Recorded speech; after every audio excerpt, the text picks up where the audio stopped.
เราหนึ่งสองมาชีเศร้าหนาวเลย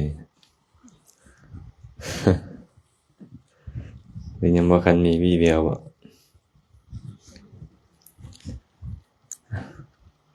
ขอโอกาสคณะสงฆ์บัวรัตนาก็เลยเนาะขอโอกาสคณะสงฆ์กล่าวปกิณกะสารธรรมเจ้าเล็กน้อยนามัตถุรัตนตยัสสะขอความนอบน้อมของข้าพเจ้าจงมีแด่พระรัตนตรัยอภิวันทนาน้อมพระจอมไตรอันล้ำค่าพระพุทธาผู้โลกตั้งเป็นองค์แก้วหน่วยปฐมอภิวาทกราบก้มพระธรรมทรงผ่องใสเลิศวิไลงามงดดังสุรีแยงพื้นผู้เป็นพื้นนาบุญล้นพระสังโฆองค์เอกวันธนานพไว้ขมาก้มกราบการขอถวายความเคารพครูบาอาจารย์พระสงฆ์สมณเณรทุกรูปทุกองค์ขอโอกาสกล่าวธรรมะขอความสุขความเจริญจงบังเกิดมีแก่ญาติธรรมเมื่อสุขุสุคนที่สละเวลามาร่วมกันเจริญกุศลไหว้พระสวดมนต์สาธยายธรรมพร้อมกันเจริญจิตตภาวนาตามสมควรลำดับต่อไปพวกเราร่วมกันฟังธรรมสนทนาธรรมตามการทิตังชัมมิชะเรอัตถุทุพันนากรณีชะเรตาวมโนรมังพิมพังชรายาอภิมาทิตังโยปิวาสาสตังชีเวสัพเพมัจจุปรายนานากินจิปริวัชเชติสัพพเมวะภิมาทาติ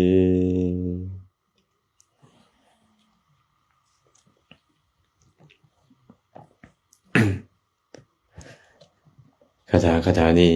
พระสัมมาสัมพุทธเจ้าได้ทรงตรัสไว้ในคัมภีร์สังยุตตนิกายแต่ก่อนจะได้อธิบายขยายความของพุทธพจน์เบื้องต้นก็ขออนุโมทนาบุญนำทางท่านเจ้าอาวาสที่เพิ่นได้เตรียมสถานที่ต้อนรับอย่างดีเลยเนาะให้พวกเราได้มีโอกาสนั่งสบายน่าอนุโมทนาบุญนำท่านพระอาจารย์เพิ่นเนาะ แล้วก็อนุโมทนาบุญนำญาติโยมเมื่อสุขุสุคนบ้านสองเมืองบ่แม่นบ่สองเมืองเหนือสองเมืองใต้บ่กดจับนำอีกโอ้3บ้านมาจากคนละมื้อเนี่ยมาจากคนคันผู้ใดนับครบจังสิถูกเลขคันนับบ่ครบบ่ถูกมื้อนี้นะ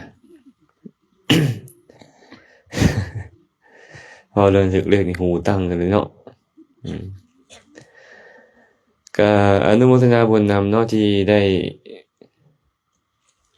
เตรียมสถานที่ต้อนรับคณะพระเจ้าพระสงฆ์ให้มาร่วมกันเจริญกุศลรวมทั้งญาติโยมผู้ที่นำน้ำปานะมาถวายแก่ครูบาอาจารย์พระสงฆ์สมณเณรในมื้อนี้พวกเขาก็มาอยู่ที่วัดป่าพลงามก็จะเป็นมื้อสุดท้ายเนาะที่จะอยู่บกมื้ออื่นก็จะย้ายจากเมืองหนองบกไปเมืองท่าแขกแล้วแม่นบ่พวกเขาจะได้ไปสันภัตตาหารอยู่บ้านทางามแล้วก็วัดพระธาตุเมืองเก่าศรีโคตรตะบอง2 คืน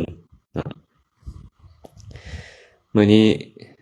ก็จะกล่าวธรรมะอำลาบ่เวลาเลยเด้อกล่าวธรรมะมื้อสุดท้ายอยู่เมืองหนองบกได้ยกพุทธพจน์ขึ้นมาเมื่อกี้นี้บอกว่าทิตังชัมมีชะเรอัตถุทุพพันนะกรณีชะเรตาวะมโนรมังพิมพังชรายะอภิมัตถิตังโยปิวัสสะสตังชีเว สัพเพมัจจุปรายนานะกินจิปริวัชเชติสัพพเมวาพิมัตถติถึงบาทานจะตำนิความแก่ชราอันสัวซ่าถึงทานจะตำนิความแก่ชราอันเฮ็ดให้ผิวเศร้าหมองนี้ความแก่ชรานั่นก็ยอมเฮ็ดให้ผิวพรรณอันน่ายินดีของทานเสื่อมโทรมไปคือเก่าบุคคลถึงแม้นว่ามีชีวิตเป็นอยู่ได้100 ปีสุดท้ายก็ต้องตายเพราะสัตว์ทั้งหลายมีความตายเป็นที่สุดความตายบ่เว้นไผไว้เลยยอมกำจัดครอบงำหมดทุกคนเสียสิ้นอันนี้เป็นพุทธพจน์ที่พระสัมมาสัมพุทธเจ้าตรัสไว้ก่อนที่พระองค์จะได้ตรัสคาถานี้ในสมัยที่พระผู้มีพระภาคเจ้าประทับอยู่ที่ปุพพารามอารามของนางวิสาขามิคารมาตาสร้างถวายเอิ้นว่าอารามพันห้องลองคิดเบิ่งกันแล้วกันว่าพันห้องนี่มันต้องกว้างขนาดใดนะเมโนลา2 สั้นรุม500 ห้องสั้นเทิง1,000 ห้องต้องใช้พื้นที่เท่าใดในการสร้างก็ลองคิดเอาเนาะลองคิดเอาพระมหาโมคคัลลานะเป็นคนดำเนินการก่อสร้างปุพพารามนี่นะใช้เวลาโดนเติบจนค่อยแล้วเสร็จในสมัยนั้นเองพระผู้มีพระภาคเจ้าประทับอยู่ที่ปุพพารามตกตอนแรงมาพระองค์ก็ไปพิงแดดพระพุทธเจ้าก็พิงแดดได้เมโนลาได้ไปพิงแดดยามแรงหันหลังให้แดดทานพระอานนท์เห็นพระผู้มีพระภาคเจ้าพิงแดดอยู่ก็เข้าไปถวายงานนวดก็ไปบีบไปนวดให้พระสัมมาสัมพุทธเจ้านวดไปไปเห็นบาลัยพระพุทธเจ้าเหี่ยวน้อยหนึ่ง มันเหมือนกับเขาบีบแขนเขาเนาะมันจะมีหอยมันบ่มีหอยนะมีหอยน้อยเดียวหรอกแต่ท่านพระอานนท์เห็นนางอยู่ทางหลังนวดให้เราเห็นธรรมดาแล้วพระผู้มีพระภาคเจ้าเนี่ยผิวพรรณจะบ่เสื่อมโทรมแบบนั้นได้จะบ่เท่าเหมือนพวกเฮานี้เบิ่งพวกเฮาแล้วโอ้ยเบิ่งก็เบิ่งบ่ออกเนาะแม่ผู้เนาะ แยงแว่นเราจนย่านตัวเองพวกเฮาไอ้ความแก่ชรามันครอบงำนี่นะพระพุทธเจ้าบ่เป็นแบบนี้เด้แต่ว่าก็ปรากฏน้อยหนึ่งพอให้คนที่สังเกตแท้สังเกตว่าเท่านั้นได้เห็นท่านพระอานนท์ก็เลยเห็นก็เลยกล่าวคำว่าออกมาว่าน่าอัศจรรย์เนาะขะหน่อยบ่เคยมีมาแล้วพระชวีวันของพระผู้มีพระภาคเจ้า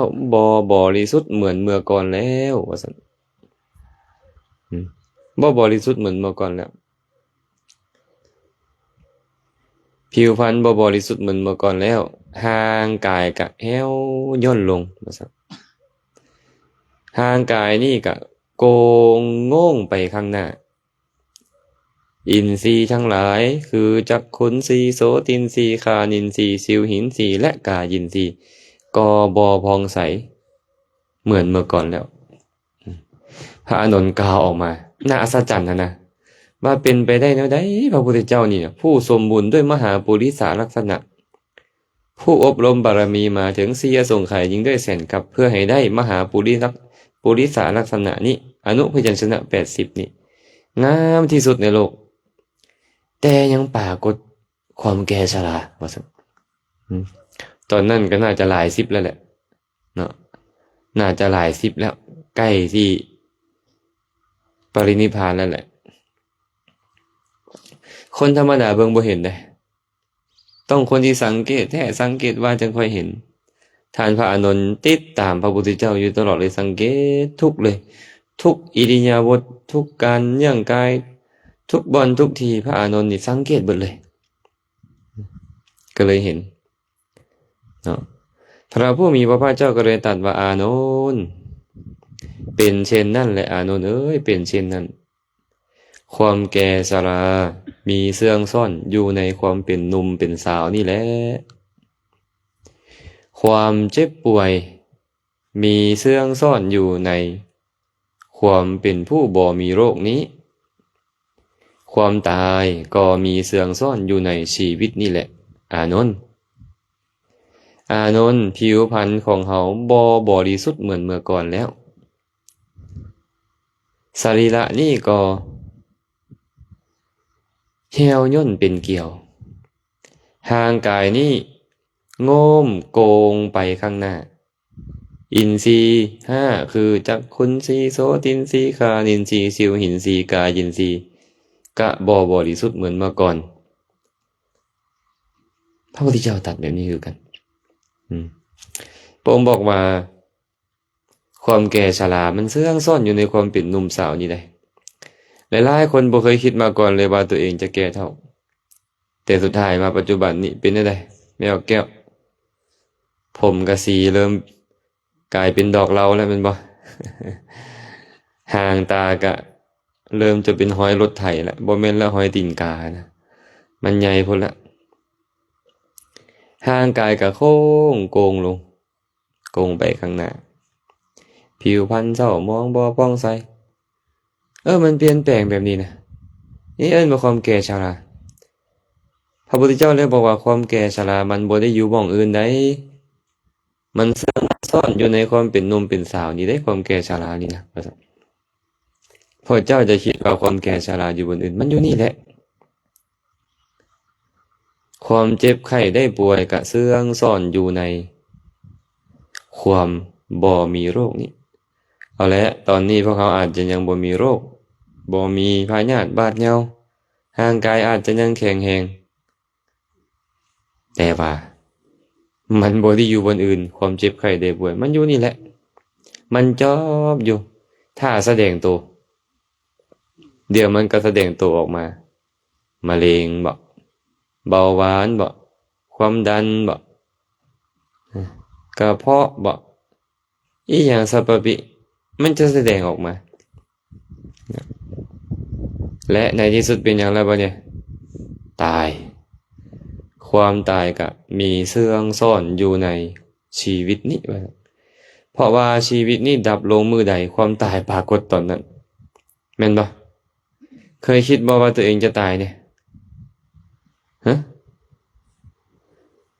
เคยคิดอยู่บ่แม่ย่าทั้งหลังเคยคิดบ่ว่าตัวเองจะตายบางคนบ่อยากคิดอาจารย์อย่าเว้าแม่เป็นอัปมงคลเพิ่นว่า พระพุทธเจ้าบอกเป็นมงคลเฮาบอกเป็นอัปมงคลบ้าพวกเฮานี่คิดแนวใดบ่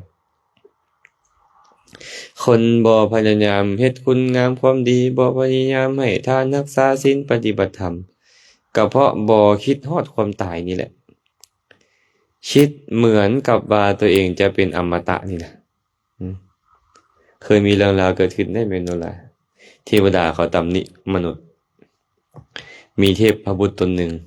เราชื่อว่ามาลาภาลีเทพบุตรนี่นะมีนางฟ้านางอัปสรเป็นบริวารเป็นพันก็พากันไปเที่ยวสวนนันทวันม่วนซื่นเบิกบานอยู่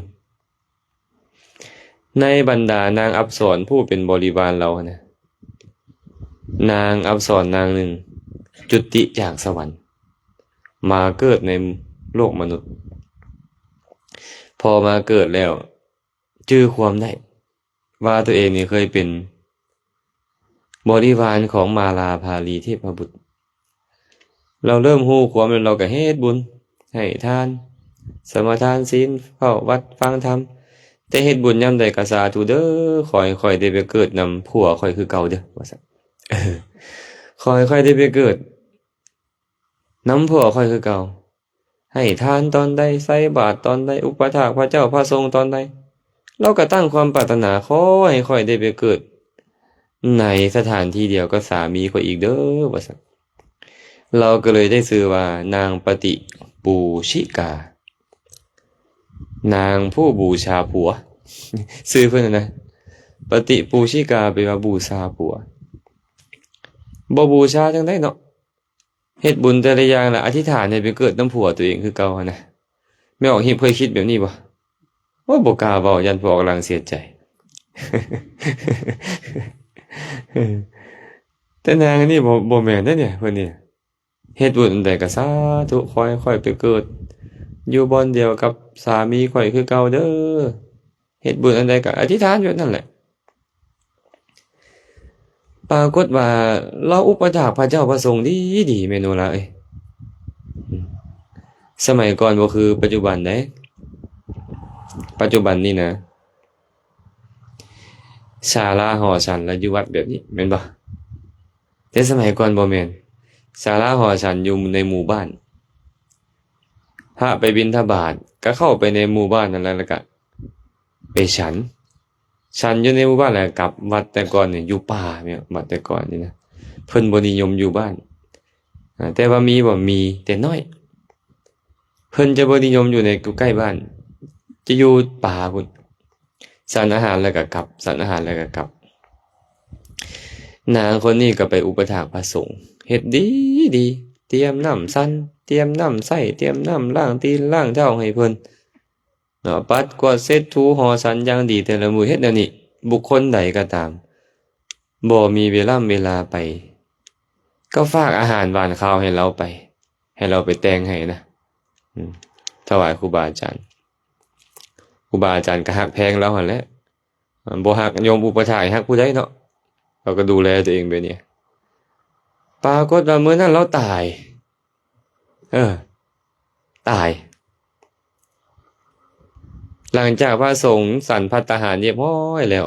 กลับไปวัดกลับไปป่านะเราละตาย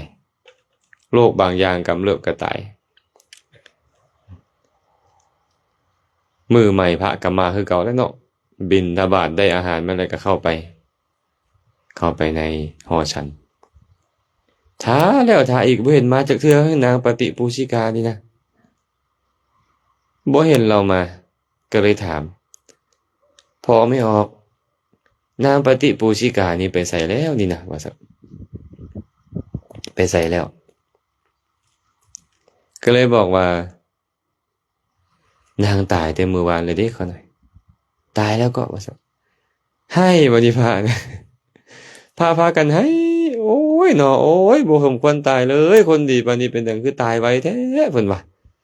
พระผู้เป็นปุถุชนก็พากันให้พระผู้เป็นพระอริยเจ้าเป็นพระอรหันต์แล้วก็โปร่งสังเวชโอ้เนาะสังขารทั้งหลายทั้งปวงบ่เที่ยงเด้เกิดขึ้นแล้วก็แตกสลายไปเป็นธรรมดาแบบนี้บ่ว่าจะเป็นไผก็ต้องตายให้บ่เนี่ยคิดฮอดนางอันเนี้ยโอ้ระวังเด้อเมนูลาเด้ออุปถากครูบาอาจารย์หลายตายปะเพิ่นให้เด้ เนาะมีอยู่บ่อันแม่ออกแม่ตนบ้านกุดจับบ้านสองเมืองเนี่ยอุปถากอาจารย์จะไปตายก่อนเพิ่นเด้อเพิ่นให้หาเด้อ บ่แน่หรอกเนาะหัวดำไปก่อนหัวดอนน้ำหลังก็หลายได้ซุมื้อนี้ได้อันนี้เพิ่นให้แล้วก็เข้าไปเฝ้าพระสัมมาสัมพุทธเจ้าก็ไปเว้าให้พระพุทธเจ้าฟังข้าแต่พระองค์ผู้เจริญโยมอุปถากของพวกขน้อยนางหนึ่งชื่อว่าปฏิปูชิกานี่นะ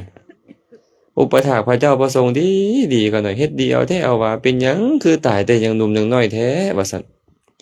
ข้าแต่พระองค์ผู้เจริญเราตายแล้วเราไปไสขน้อยว่าซั่นอยากฮู้ว่าคนดีปานนี้ตายแล้วไปไสพี่คุณทั้งหลาย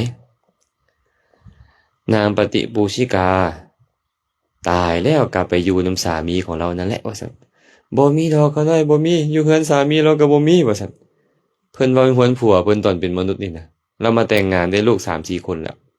ยังตายนะบ่มีเขาไหนพระพุทธเจ้าก็เลยบอกว่าบ่แม่นสามีในอัตภาพนี้เป็นสามีในอัตภาพก่อนสามีของเราคือมาลาภาลีเทพบุตรว่าซั่นเราตายจากความเป็นเทวดาแล้วก็มาเฮ็ดบุญปรารถนาความเป็นเทวดาไปอยู่ใกล้มาลาภาลีเทพบุตรคือเก่าตอนนี้เราไปเกิดในสวรรค์แล้วเพิ่นว่าไปเกิดในสวรรค์แล้วดูนะญาติโยมเอ้ยเนาะ ทีนี้หลังจากเราไปเกิดในสวรรค์แล้วมาลาภาลีเทพบุตรก็เลยเห็นอ้าวเจ้าไปใส่มาบ่เห็นแต่เจ้าโดนเติบแล้วว่าซั่นยังบ่คันมื้อหนึงซะแม่นบ่ล่ะเอ้ยมาอยู่โลกมนุษย์30-40 ปีแล้วแต่ว่ายังบ่คันมื้อหนึงในสวรรค์ชั้นดาวดึงส์เนี่ยอายุมนุษย์100 ปีเป็นบ่ทอมื้อหนึงคืนหนึงเขายังม่วนยังซื่นเซ้ออยู่ทั้งนี้ตายแล้วเราก็เลยถามว่าเจ้าไปอยู่ไสมาข้าน้อยก็ไปเกิดอยู่โลกมนุษย์ว่าซั่นตั้งแต่ไปเกิดอยู่โลกมนุษย์แล้วก็เฮ็ดบุญอะไรก็ปรารถนามาหาท่านคือเก่าอยากมาเกิดนำทานคือเก่าว่าซั่นเราก็เลยถามว่ามนุษย์นี่อายุยืนบ่โอ้ยสิอายุยืนหยังมนุษย์นี่น่ะอย่างหลายก็100 ปีเกินได้ก็น้อยนึงแล้วว่ะแล้วพวกมนุษย์นี่พากันสร้างน้ำกระทำบุญบ่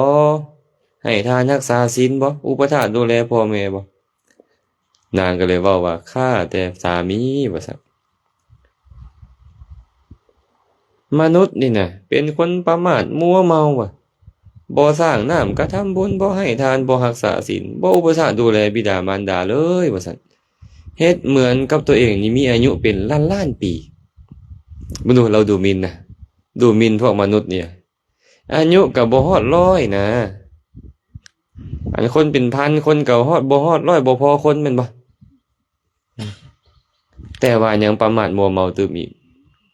เฮ็ดแต่แนวบ่ดีมักหลายฆ่าสัตว์นะ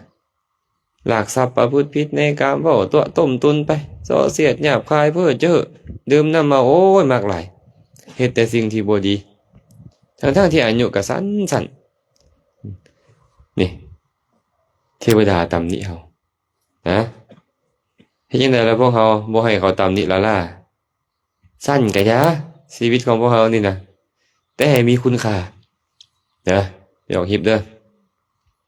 พระพุทธเจ้าตรัสไว้เป็นนี่เด้บุคคลผู้ทุศีลบุคคลผู้บ่มีความเพียรนี่นะมีชีวิตเป็นอยู่100 ปี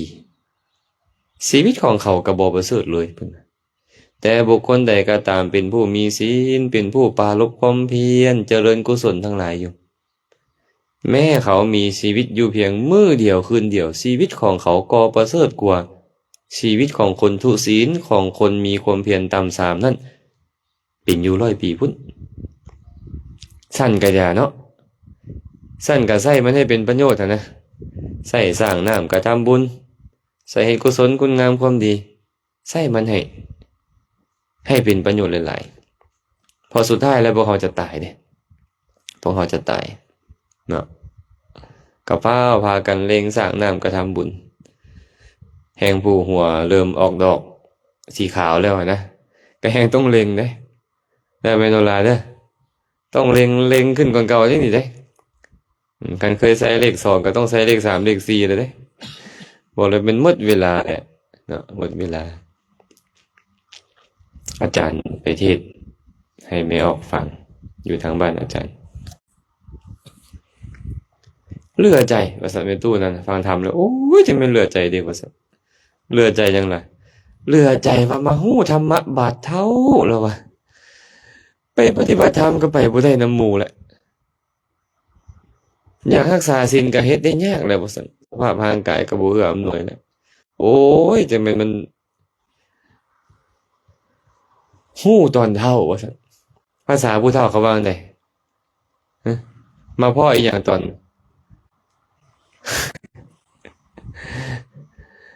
เฒ่าแล้วจังพอตอนค่ำพุ่นมันใส่อีหยังบ่ได้แล้วหมดเวลาแล้วในการเฮ็ดไม่ออกเฮ็ดจะให้เป็นแบบนั้นเด้อบ่คาแต่ห้านอยู่บ่ได้เด้อเนาะฟ้องหลังเนาะมือปิดก็ต้องปิดจะได้ไปเอาบุญนี่นะมือปิดก็ต้องปิดอยู่เด้เฮ็ดคือไม่ออกแก้วก็บ่ออกโลเด้อผู้ใดเฝ้าห้านปล่อยไว้นั่นแหละบ่มีผู้เฝ้าป้าคักขนาดเลยไป2ผัวเมียเนี่ยพากันไปเอาบุญเซ้ยเปิดไว้หั่นละห้านว่าซั่นแต่บ่มีผู้เฝ้าระวังได้โจรฟังเทศน์อยู่ไปจอบเด้นี่เด้เนาะบ่มีผู้เฝ้าไปเสยครับแต่ว่าบ่ปิดประตูอีกต่างหากป้าแน่นอน ยังต้องยอมรับเพิ่นได้อันนี้เด้แต่ว่าจะเฮ็ดหลายรอบแล้วเด้อพอปิดก็ปิดด้วยประตู ประมาทหลายเขาเอาไปเบิดได้แบ่งเวลาเนาะแบ่งเวลาไปเฮ็ดบุญเราก็ต้องเข้าใจตามความจริงนั่นแหละว่าคนจะมั่งคั่งร่ำรวยมีโภคสมบัติหลายซื้อได้ขายมันคือคนมีบุญแม่นบ่บางคนมีบุญแล้วแทบจะบ่ได้เฮ็ดอีหยังหลายเลยมีแต่คนอื่นเฮ็ดให้คนมีบุญแล้วนะเพราะเราก็ต้องนึกถึงบุญแน่จะนึกถึงตั้งแต่ปัจจุบันนี่หลายเกินไปเนาะคืออาตมาเว้าให้ฟังแหละเฮามีชีวิตอยู่อีกบ่โดนดอกเนาะแม่ของฮิปเนาะอยู่บ่โดนก็จะละโลกนี้ไปแล้วแต่หากว่ากุศลคุณงามความดีน้อยหั่นน่ะบาปอกุศลหลายเฮาจะประสบทุกข์ยาวนานหลายล้านปีในอบายแต่ถ้าหากว่าถึงแม้นเฮาจะมีชีวิตอยู่ในโลกนี้น้อยก็ตามเฮ็ดความดีเอาไว้หลายเฮาก็จะเสวยสุขยาวนานคือกันในสวรรค์และเงื่อนไขในการเจริญกุศลต่อฟังธรรมต่ออยู่สวรรค์มีอยู่โอกาสบรรลุมรรคผลนิพพานมันก็มีนะในสวรรค์นั้นอย่าเห็นแก่ปัจจุบันหลายเกินไปเนาะเบิ่งอนาคตให้หลายๆเบิ่งอนาคตให้หลายๆได้ไม่ออกต้นเด้อพระพุทธเจ้าก็เลยเว้าไว้นี่แหละแล้วก็ตัดต่อไปว่าอานนท์ผิวพรรณนี้บ่บริสุทธิ์เหมือนเมื่อก่อนแล้วแต่ยังงามคือเก่าอยู่เลยแต่พระองค์บอกบ่บริสุทธิ์เหมือนเมื่อก่อนแล้วเพราะมันต้องเปลี่ยนแปลงถึงเป็นสวีวันของพระพุทธเจ้าก็เปลี่ยนแปลงห่างกายนี่ก็แฮวย่นเป็นเกี่ยวทั้งที่พระพุทธเจ้าบ่คันแฮวเหมือนเฮาดอกแค่บนบาไหลเพิ่นย่อหน่อยนึงห่างกายก็โกงไปข้างหน้าพุ่นน่ะพระสัมมาสัมพุทธเจ้านี่ความน่าอัศจรรย์คือซื่อจุดเลยบ่คือพวกเฮาเด้เบิ่งหลังไอ้จวนอยู่นี่เห็นมั้ยโกงลงบ่พออ้าปากพร้อมบางองค์ปานเต่าดีแต่น้ำลายบ่ไหล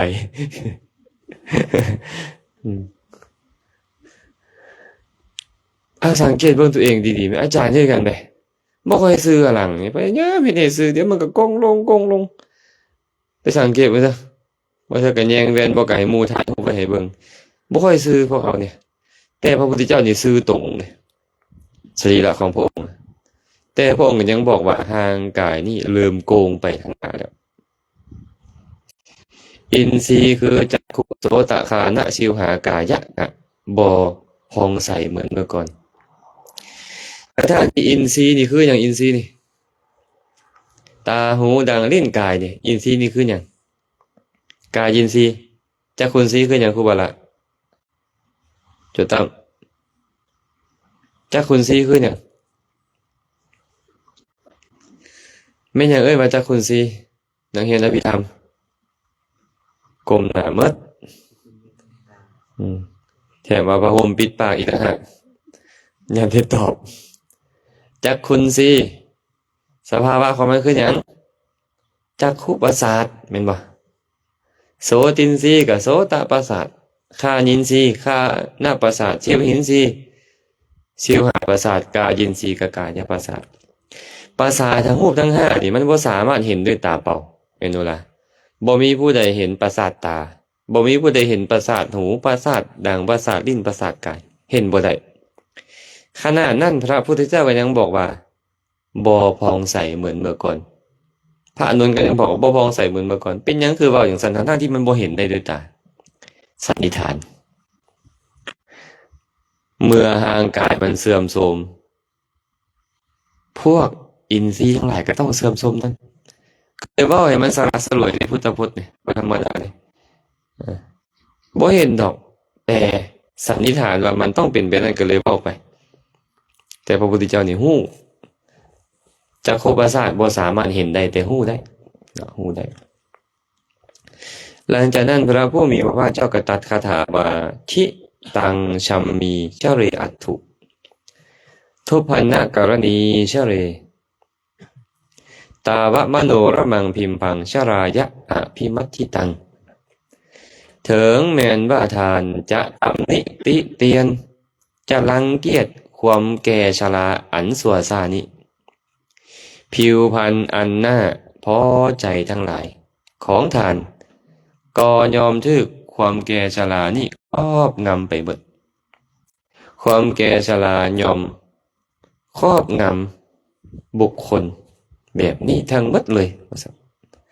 เทิงแม่นว่ามีชีวิตอยู่100 ปีโยปิวัฏสะสตังชีเวเทิงแม้ว่าจะมีชีวิตเป็นอยู่100 ปีสัพเพมัจจุปรายนา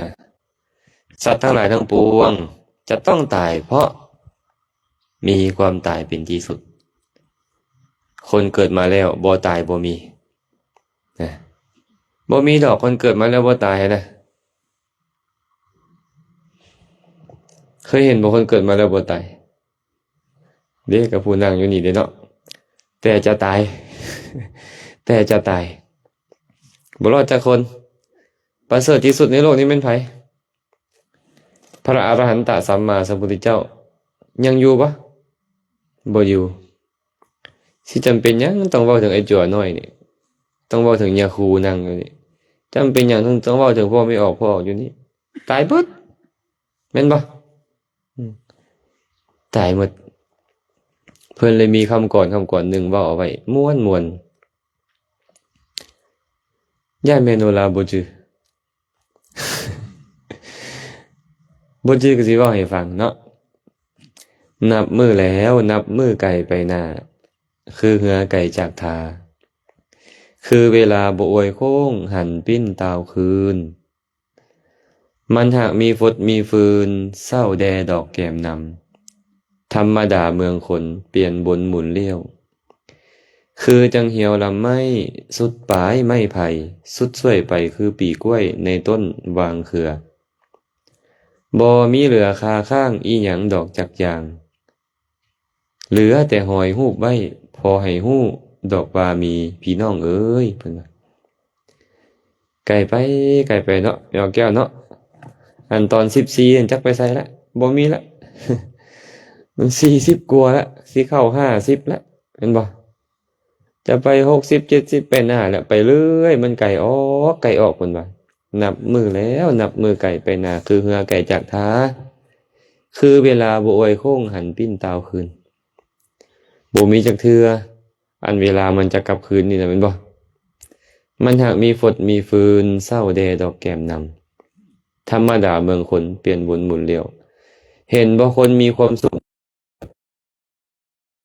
บ่มีและเห็นบ่คนทุกข์โดยส่วนเดียวมีบ่ก็บ่มีฝดมีฟืนแดมีเศร้าแดแก้มนำธรรมดาเมืองคนวนหมุนเลี้ยวเป็นอันนี้แหละเดี๋ยวก็สุขเดี๋ยวก็ม่วนเดี๋ยวก็เศร้าอยู่นี่แหละคือจังเหี่ยวลำไม้สุดปลายไม้ไผ่เพียงใดไม้ไผ่สวยเข้าสุดแม่นบ่สุดสวยไปคือปีกล้วยในต้นบางเครือเคยเห็นบ่ล่ะปีออกมาเป็นปีใหญ่ขึ้นออกเป็นกล้วยแม่นบ่สุดไปหมดบ่มีเหลือคาข้างอีหยังดอกจักยางพุ่นบ่มีดอกแมโนลาอีกจัก10 ปีคือสิบ่มีละ เห็นบ่บ่มีเหลือคาข้างอีหยังจักอย่างขันธ์5นี่บ่อยู่ดอกในโลกนี้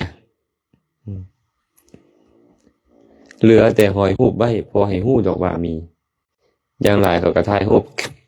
มาไว้ อันนี้เด้อแม่เฒ่าข่อยสมัยเราเป็นสาว หรือว่าโอ้ได้แม่ข่อยได้เห็นนางอยู่เนี่ยตอนเพิ่นไปฟังธรรมนี่ใครได้เนาะเด้พ่อเฒ่าข่อยนั่งกินเหล้านำกันอยู่นี่เด้โอ้ยบ่เอาเนี่ยบ่เด้อบ่โกงเด้ออย่าให้เขาจดเขาจำเฮาเดี๋ยวนั้นเหลือแต่หอยฮูบไว้พอให้ฮู้ดอกว่ามีให้เขาซาให้เขาลือว่าอันนี้ก็พ่อเฒ่าข่อยได้เฮ็ดนำเพิ่นก็ศาลาหลังเนี่ยกุฏิหลังนี้แม่เฒ่าข่อยก็มีส่วนร่วมก็ดินวัดตอนนี้ก็แม่เฒ่าข่อยนี่แหละเป็นเจ้าภาพหลักในการถวายนะให้เขาเอาหอยฮูบแบบนี้นะไว้ให้เขาได้ชื่นชมนำเฮาตายไปแล้วเขาก็ยังได้บุญนำเฮาอย่าให้เขาเว้าแบบนี้เอ้ยแม่เฒ่าข่อยตอนท่านเรา ยังแข็งแฮงเงินเราหลายหลายแต่ว่าบ่ใช้เฮ็ดอีหยังสุดท้ายละตายทิ่มซื่อๆบ่มีเงินกับทอกบ่เห็นโอ้ยแล้วแหละแบบนี้อย่าให้เป็นแบบนั้นเด้อแม่ครูเด้อให้ลูกให้หลานนี่มื้อซาบ่ละเฮ็ดบุญเด้อ เฮ็ดบุญ มันเป็นแบบนี้ได้เด้เนาะแม่นบ่มันเป็นแบบนี้ได้บ่มีหยังเหลือแท้ๆเด้ญาติโยมเอ้ยผู้เฒ่านี่บ่ได้เว้าละล่าเด้เขาเว้าแกมธรรมะให้เราฟังเด้เนี่ยเหลือแต่ห้อยรูปไว้ก็คือห้อยรูปหมายถึงคุณงามความดีนะที่เฮ็ดต่อบ้านเมืองต่อสังคมต่อวัดวาศาสนานั้นนะฉะนั้นพระพุทธเจ้าเลยบอกว่าสัพเพมัจจุปรายนาคุณโยจะวัสสะสตังชีเวสัพเพมัจจุปรายนาถึงบุคคลแม้จะมีชีวิตอยู่100 ปีสุดท้ายก็ต้องตายเพราะมีความตายเป็นที่สุดนกินจิปริวัชเชติสัพพะเมวาพิมัทธติความตายนี่บ่เคยเว้นผู้ใดเอาไว้ค่อยบ่เว้นเด้อว่าผู้นี้เป็นเจ้าใหญ่ในโตค่อยบ่ให้ตายบ่มีทางผู้นี้เป็นเจ้าฟ้ามหากษัตริย์ค่อยบ่ให้ตายบ่มีทางผู้นี้มั่งคั่งร่ำรวยหลายค่อยบ่ให้ตายบ่มีมันบ่เว้นไผไว้เลยครอบงำหมดสิ้นเลยพระพุทธเจ้าตรัสไว้แบบนี้ฮู้โตหรือยังล่ะบัดเนี่ยฮะไม่ออกบ้านกุดจับฮู้โตหรือยังว่าจะต้องตายก่อนตายเฮ็ดหยังไว้บ่เนี่ยนี่อาจารย์เพิ่นไถดินเอาไว้เลยเห็นบ่เนี่ยฮู้บ่เนี่ยเฮ็ดหยังเนี่ยเฮ็ดพระพุทธรูปใหญ่น่าจะใหญ่ที่สุดบ่จักอยู่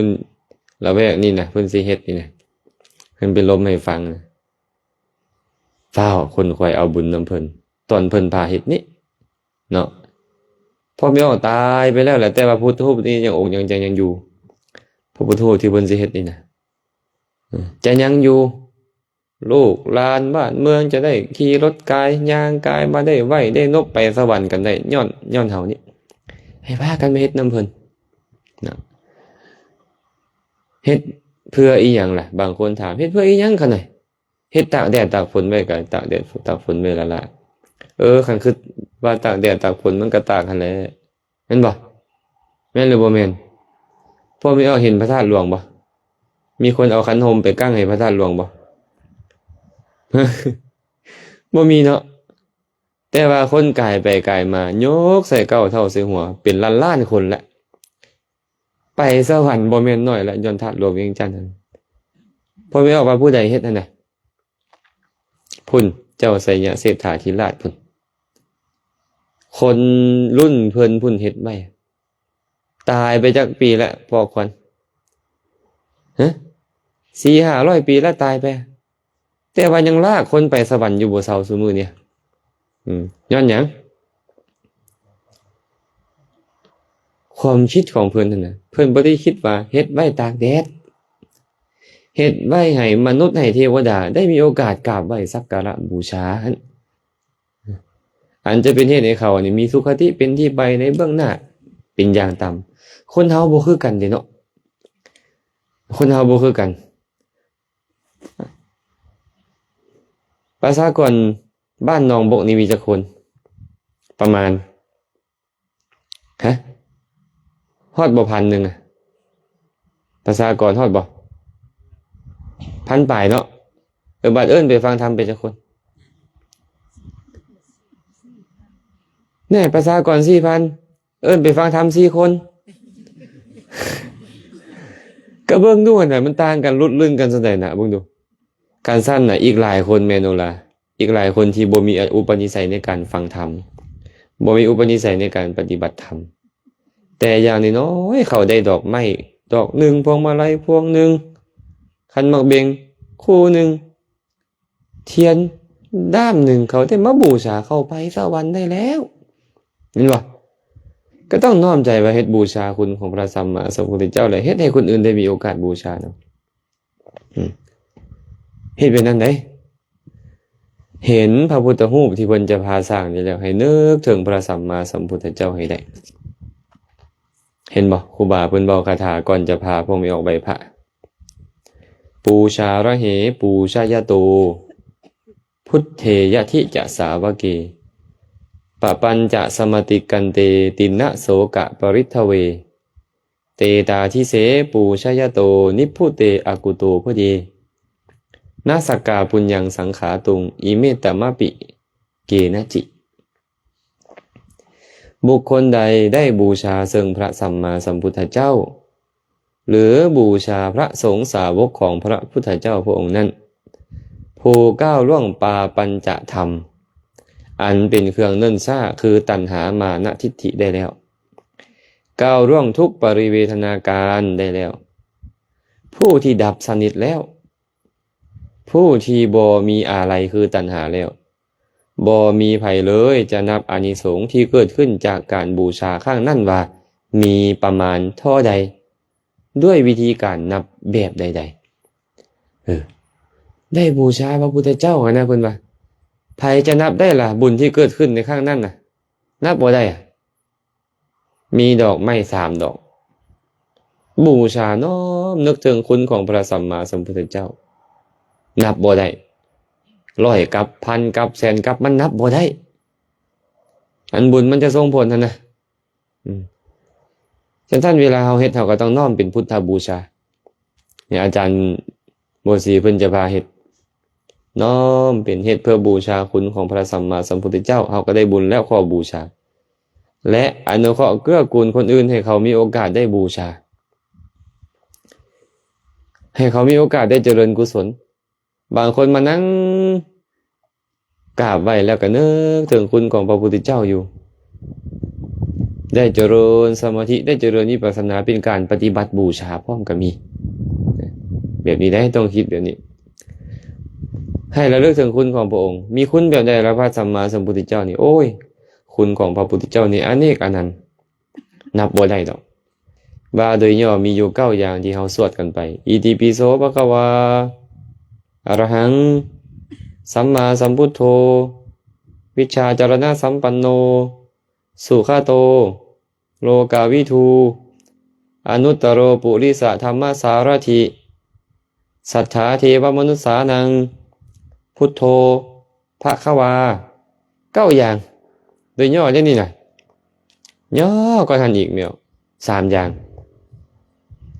เอา9อย่างบ่ได้เอา3อย่างเด้ออย่าหิบเด้อ1พระบริสุทธิคุณความบริสุทธิ์ผ่องแผ้วในโลกนี้บ่มีผู้ใดเหมือนกับพระพุทธเจ้า2พระปัญญาที่คุณความฉลาดลักแหลมพระปัญญาบ่มีผู้ใดจะเสมอเหมือนกับพระสัมมาสัมพุทธเจ้า3มหากรุณาที่คุณความมีกรุณาความอิดูตนสงสารคนอื่นบ่มีผู้ใดเท่าพระพุทธเจ้าเพิ่นอิดูตนสงสารสัตว์โลกนี่นะเห็นสัตว์โลกนี่เหมือนกับถูกไฟแผดเผาอยู่อยากเอาสัตว์โลกออกจากกองไฟนี่เห็นเพิ่นนั่นน่ะถึงต้องสละชีวิตเลือดเนื้อทรัพย์สมบัติพัสถานมากมายกายกองปานใดก็ตามยอมเฮ็ดได้แม่นมีคนมาขอตาควักดวงตาออกมามอบให้คนอื่นได้มีคนมาขอหัวใจกรีดเอาหัวใจออกให้เขาได้มีคนมาขอเลือดกรีดเอาเลือดออกให้เขาเจ้าได้บ่ต้องเว้าถึงดอกทรัพย์สมบัติพัสถานนั่นบ่แม่นบ่บ่จำเป็นต้องเว้าถึงมีคนมาขอลูกที่ฮักที่แพงได้ยกให้เขามีคนมาขอเมียที่ฮักที่แพงได้มอบให้เขามีคนมาขอชีวิตยกให้เขาเพื่อหยังอยากเอาสัตว์โลกกำลังถูกไฟกิเลสมันแผดเผากำลังถูกไฟทุกข์แผดเผานี่ออกจากกองทุกข์นี้เบิ่งดูหั่นน่ะมีคุณหลายบ่เพิ่นนี่น่ะนับประมาณบ่ได้ดอกอาตมาก็เลยมักเว้าเรื่องของพระเจ้าศรีวิราชนั่นบ่มาขอตาเราสิ่งภายนอกเขาก็ให้หมดแล้วถ้าหากมื้อนี้มีคนมาขอตาค่อยสิดีใจหลายว่าซั่นท้าวสักกะเทวราชอาสนะฮ้อนปลอมตัวเป็นพราหมณ์มาขอตาเพิ่นก็พาเข้าไปในวังเพิ่น ให้หมอควักดวงตาออกมาหมอก็เอายาทาไม่ออกทาปุ๊บบาดทีนึงตามันกระโบออกมาเลยตาโปขึ้นเลยทาบาดที่สองตาลุดออกจากเบ้า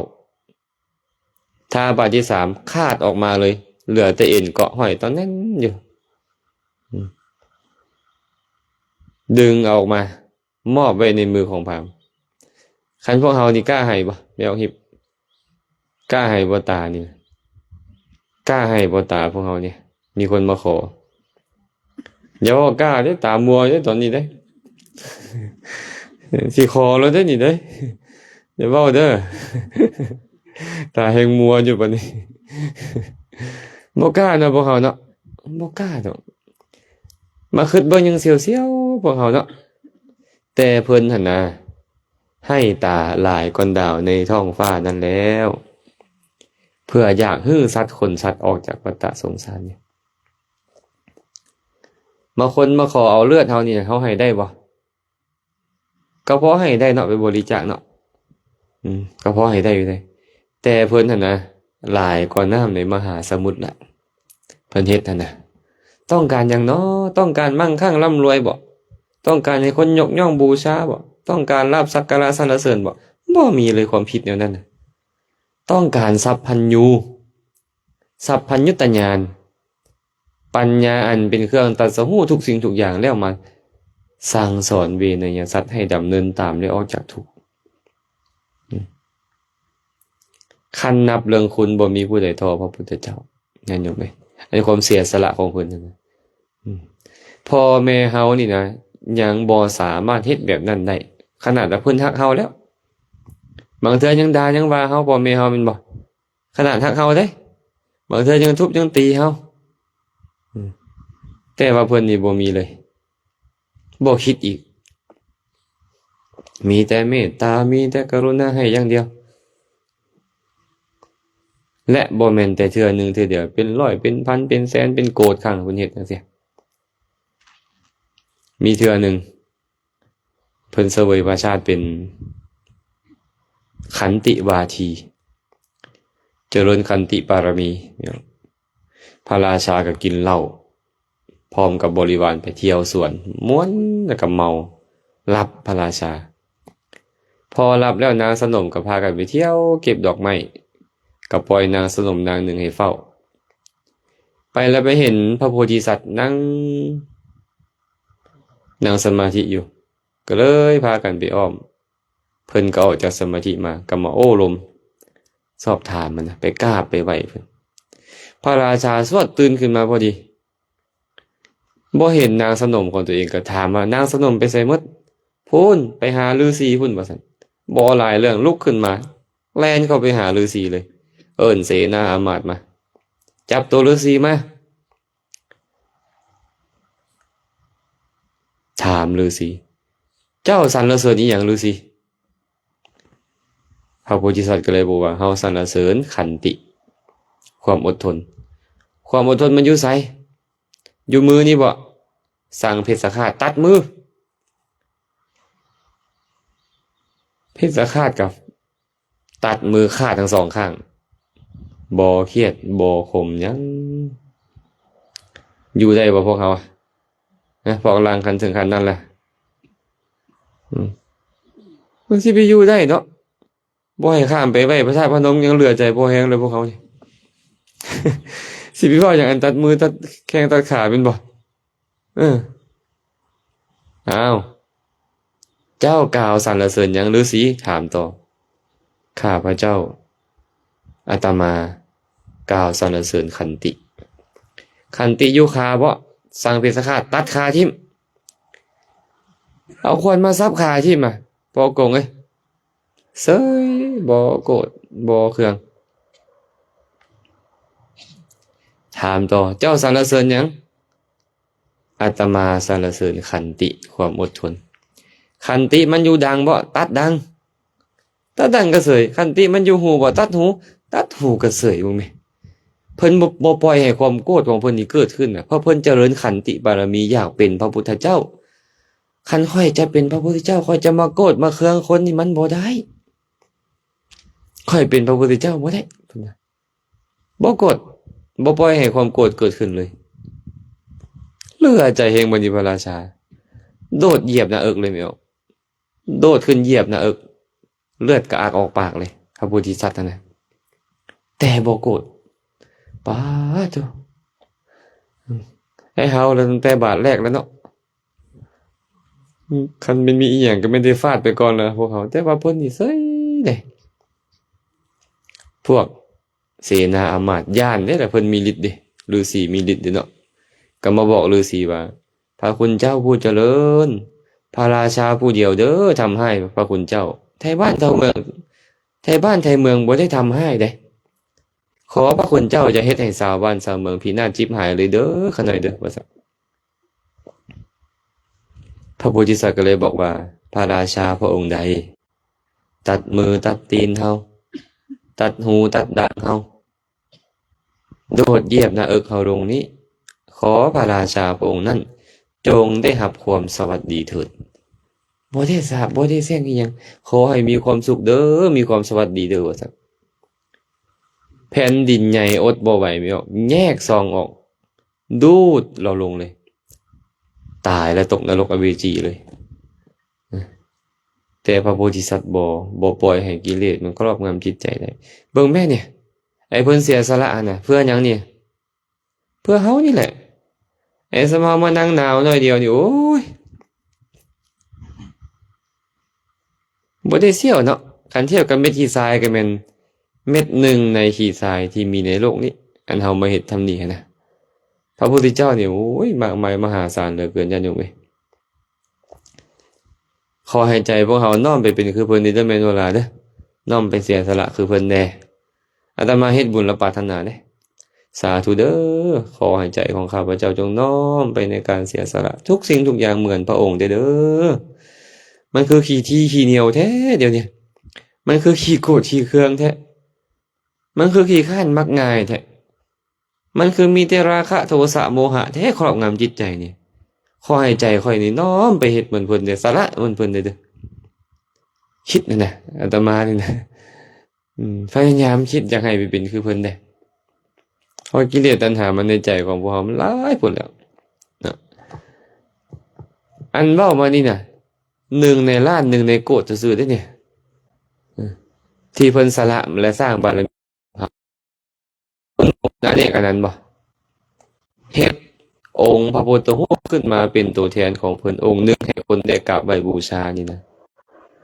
น้อยเกินไปอาตมาเฮ็ดอีกจัก100องค์เด้ออาจารย์ให้มันครบ108องค์เฮ็ดโลดเนาะแต่ว่าเฮาก็เฮ็ดให้คักเฮ็ดให้งามให้สมกับมหาปุริสลักษณะหั่นน่ะมื้อนั้นยังอยากหัวไอ้จัวน้อยไอ้จัวหยังเกาะเนี่ยจัวก้มหัวอยู่นี่จัวอันนั้นว่ะอันนั้นทะกับจัวหยังว่าจัวลิงพระพุทธรูปแล้วหน้าคือลิงเกาะไว้เด้อบ่อยากจะเว้าหลายอันนี้ก็ได้อาจารย์ว่าก็กำลังพันตีนอยู่นะสิยางไอ้จัวน้อยเพิ่นแนมมาทางอาตมาเพิ่นทางหลังอาตมามีผู้เขาก็หัวอีอยู่พวกเจ้าหัวหยังเขาก็บอกสี่มือเดอยู่เขาบอกว่าได้เขาอยากหัวนะอาตมาก็รู้โอ้โหพระพุทธรูปมันไปเฮ็ดหยังแบบนั้นขออภัยเด้อนี่เด้อบ่แม่นนั่นพระอาจารย์คนนี้หยังคือลิงอ่ะนะไม่ออกไปโอ้ยแบบนี้อยู่วัดอีหยังวัดอันจัวลิงเราอยากอยู่หั่นน่ะฮะเจ้าก็ไปหัวปะเจ้าก็หัวมันบ่หัวพระพุทธรูปองค์นั้นไปเห็นอดบ่ได้ดอกไม่ออกตายว่ะถ้าพวกเราจะไปเฮ็ดแบบนั้นต้องเฮ็ดให้มันสมมหาปุริสลักษณะพระพุทธเจ้าเฮ็ดให้งามๆสมกับพระพุทธเจ้าเนาะให้เกิดความเลื่อมใสให้น่ากราบไหว้สักการะบูชาอาตมาคิดว่าคนสมัยก่อนแค่อยากเฮ็ดบูชาฮู้ว่ามีอานิสงส์อยากเฮ็ดบูชาแต่ก็บ่สนว่าจะมีรูปลักษณะออกมาแบบใดก็เลยขี้ให้นะได้ถ่ายรูปไว้บ่สุขบ่ได้ถ่ายบ่ตอนได้จั่วพากันหัวอยู่นะนึกว่าเขาหัวคนอาตมาก็ได้เดี๋ยวไปเบิ่งโอ้จนบ่กล้าเดี๋ยวรอบ2ย่านอดบ่ได้ย่านไปหัวคนเพิ่นไป ปานนั้นก็ยังหัวเฮ้อออกมาอยู่เนาะกันซั่นเด้อพวกเราเฮ็ดอันดีดีแล้วแหละแต่อยากให้มันสมกับมหาภูริสาลักษณะบ่แม่นสักแต่ว่าเฮ็ดขึ้นเฮ็ดหลายๆบ่นั่นน่ะเฮ็ดแล้วก็ตากแดดไว้ก็บ่มีการปัดการกวาดเลยบางคนน่ะไม่ออกเอาเข้าไปเหน็บใส่หัวเพิ่นตึมมีบ่ไม่ออกบ้านสองเมืองเนี่ยเอาข้าวเหนียว3ก้อนไปเหน็บใส่หัวพระน่ะเช้าละเช้าเด้ออันนี้บ่แม่นเคารพเพิ่นเด้บาปก็สิกินหัวเอาคืนได้บัดเนี่ยอืมบ่เคารพยามเก่งเพิ่นอันนั้นคันเฮ็ดไว้แล้วก็ต้องกั้นไว้บริเวณนี้บ่ให้ใส่เกิบเข้ามาประมาณจักเป็น10เมตรพุ่นแหละบ่ให้ใส่เกิบเข้ามาบริเวณนี้บ่ให้ใส่หมวกเข้ามาบ่ให้กั้งคันห่มเข้ามาบริเวณนี้แล้วให้เฮ็ดจิตใจให้สงบให้นึกถึงคุณของพระพุทธเจ้าเอาแต่เขียนไว้เลยเขียนป้ายไว้เลยเนาะแบบนี้สมควรอาตมาว่าสมควรเฮ็ดบางบ่อนโอ้ยเฮ็ดองค์บักใหญ่ๆแล้วอยู่ถนนหนทางก็เห็นขี่รถไปได้บุญนำเขาเจ้าหั่นน่ะได้บุญนำเขาเจ้าเนาะให้พากันเฮ็ดซอยเพิ่นไอ้ซอยเพิ่นก็คือซอยตัวเองได้นี่น่ะให้ตัวเองได้บุญน่ะนะเพราะบ่โดนก็ตายแม่นบ่แม่นหยังบ่โดนก็ตายแล้วจังหลายก็10 ปี20 ปีเท่านั้นแหละก็เบิดทรัพย์สมบัติที่มีอยู่ก็เปลี่ยนเจ้าของบัดเนี่ยเฮาตายแล้วก็เปลี่ยนเจ้าของไปเป็นของคนใหม่แม่นบ่แม่สลาดนี่ก็จะรอท่าโดนเลยเด้อจังได๋มันเปลี่ยนเจ้าของเป็นของคนใหม่เด้แล้วเด้หามาแทบเป็นแทบตายมาเฮ็ดมาสร้างไว้ตายจ้อยบ่ได้ใช้เฮ็ดประโยชน์บุญก็บ่ได้จักดีโอ้อาตมาว่าน่าเสียดายเนาะกายพวกเราพยายามเล็งสร้างกุศลคุณงามความดี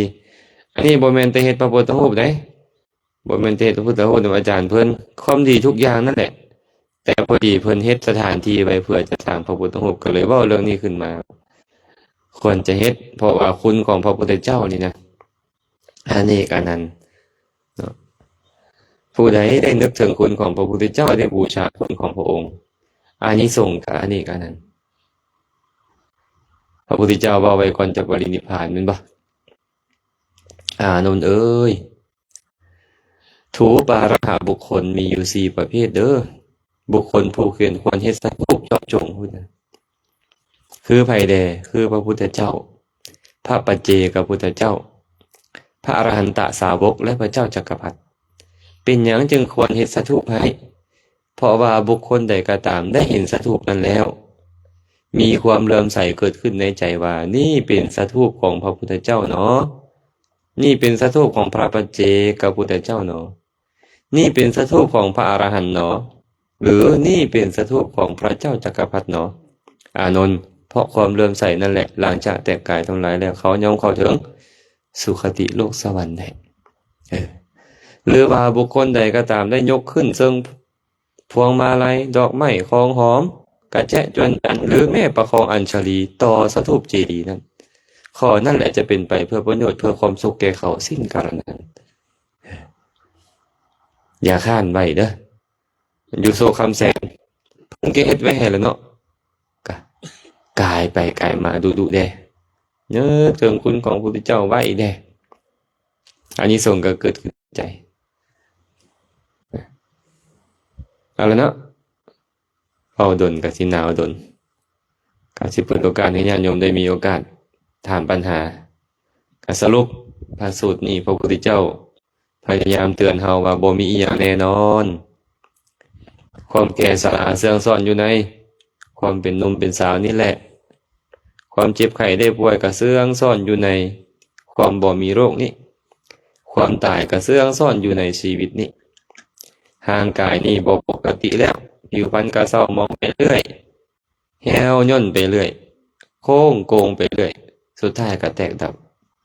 เขาจะบ่มักจะบ่พอใจมันจะเกลียดชังมันก็ครอบงำเฮาคือเก่าความแก่ความตายนี่สุดท้ายคนในโลกนี้จะเหลือแต่สื่อตายจากโลกนี้ไปสิ่งที่พวกเขาจะได้จากการมีชีวิตอยู่นี่ก็คือกุศลคุณงามความดีที่พวกเขาได้สร้างเอาไว้ ก็ขอจบการกล่าวธรรมะลงเพียงเท่านี้ญาติโยมมีปัญหาอีกอย่างก็สามารถถามได้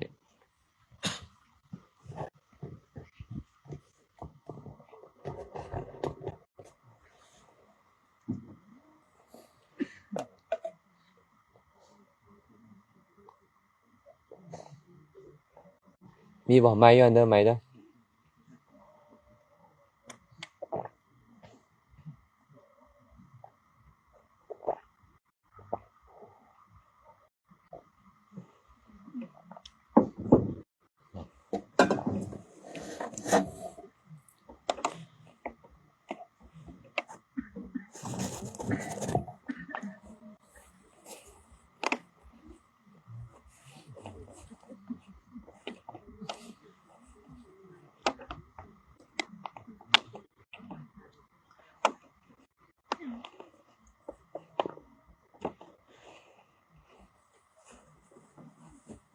บ่มี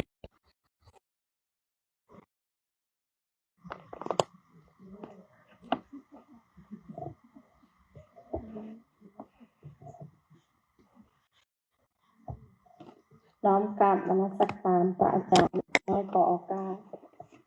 มีคำถามเพิ่นให้กันน้อยถาม ซื้อสัตว์มาแล้วล่ะจ้างคนฆ่าสัตว์นี่แหละผู้ฆ่าผู้จ้างฆ่าสัตว์อันนั้นก็เป็นคนฆ่าแต่เป็นไทยเป็นผู้บ้าสาธุ โอ้เนาะซื้อสัตว์มาและจ้างให้คนฆ่าแม่นไผเป็นผู้บาปหารสองต้องเข้าใจก่อนว่าบาปนี่มันคือหยังคะนะ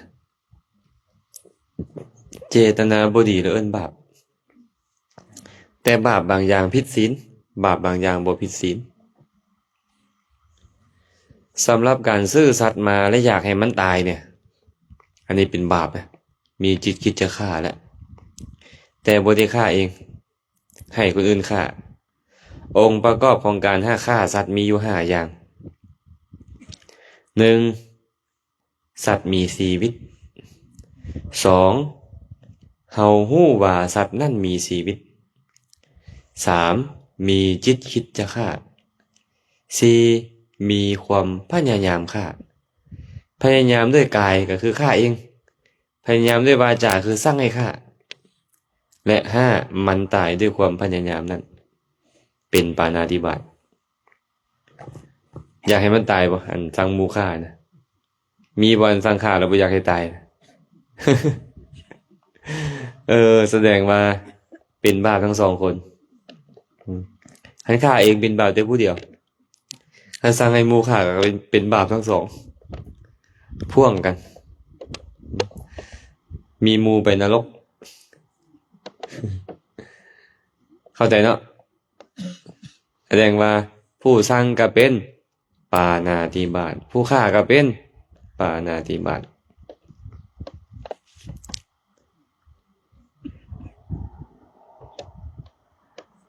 สมมุติว่ามีออกหิบไปหาอาหารทะเลอยากกินของสดก็ไปซี่เลยเอาตัวนี้กับปาณาติบาตนั่นแหละมื้อนึงอาจารย์ไปงานสัมมนาวินัยข้าเจ้าก็พาไปสั่นอาหารทะเลว่าซั่นอาจารย์นิมนต์ไปสั่นอาหารทะเลอยู่พัทยาป่ะบ่แม่นอยู่ไสกันบางหยังก็บางแสนป่ะแถวนั่นแหละเนาะอาตมาก็ไปเนาะพอไปบิณฑบาตก่อนอาตมาก็ได้มันยังเศร้าอยู่บิณฑบาตไปเขาเอากุ้งมาใส่บาตรตัวนึงพอมีออกกระจับเอาไว้นี่เมื่ออาจารย์ไปสั่นอยู่ห้านเพิ่นว่าสดๆเพิ่นว่า เฮาก็เข้าไปก็พยายามบ่เบิ่งอีหยังแล้วบ่อยากเห็นว่าเขาฆ่านะปักมีแต่แนวแซ่บๆอาหารเพิ่นเอาไปก็ได้เนาะบ่คันได้กินหนูแต่ฮู้ว่ามันแซ่บอะนะ บ่เขาเฮ็ดออกมาเนาะปูกับตัวบักใหญ่เนาะกุ้งกับตัวบักใหญ่อาหารมีแต่แนวแซ่บๆจังแม่นอันมักเว้ากับคนบางคนก็ได้อาจารย์เขาตักเอาอยู่หั่นเลยได้มาเฮ็ดให้เฮานี่นะอาจารย์โอ้ยเจ้าสิเว้าเฮ็ดหยังก็ติ บ่ได้กินซะมื้อนั้นน่ะโอ้จะแม่นเหลือใจกันจังว่าพี่น้องเอ้ยพระนี่เพิ่นห้ามเด้เพิ่นห้ามสันป่าสันสิ้นเพราะเห็นเพราะได้ยินเพราะนึกสงสัยว่าเขาฆ่ามาเพื่อตนเองเห็นว่าเขาฆ่ามาเพื่อตัวเองสันเป็นอาบัติทุกกฎได้ยินว่าเขาจะฆ่ามาเพื่อตัวเองเป็นอาบัติทุกกฎทันสันสงสัยก็ยังเป็นอาบัติทุกกฎอยู่เพราะฉะนั้นมื้อนั้นก็เลยงดไปกินหมากไม้เอาสันหมากไม้อาจารย์พอมีออกกันระวังเด้ออาจารย์เขาได้ตั้งใจซื้อปลาคอมันแกงให้อาจารย์ด้วยนี่บ่ได้กินแหละมื้อนั้นนะอาตมาเคยอยู่วัดหนึ่งเว้าซื้อวัดแล้วแหละบ่มีเขามานำดอกมื้อนี้วัดป่าโพธิสัมภาระพุ่นน่ะซื้อวัดบักคักพุ่นน่ะอาตมาก็ไปอยู่จบดีแล้วอยู่วัดนั่นน่ะพัดมีวอนี่แหละนี่มีวอเพิ่นเอามานี่แหละมีวอ3อันไวยาวัจกรวัดเอาไป2ตั้งไว้ศาลาวัดอันหนึ่งคันมีอย่างละสร้างเอาตามวอเลยสินะอาตมาก็อยู่วัดพระอยู่วัดก็ 4-5 องค์นี่แหละ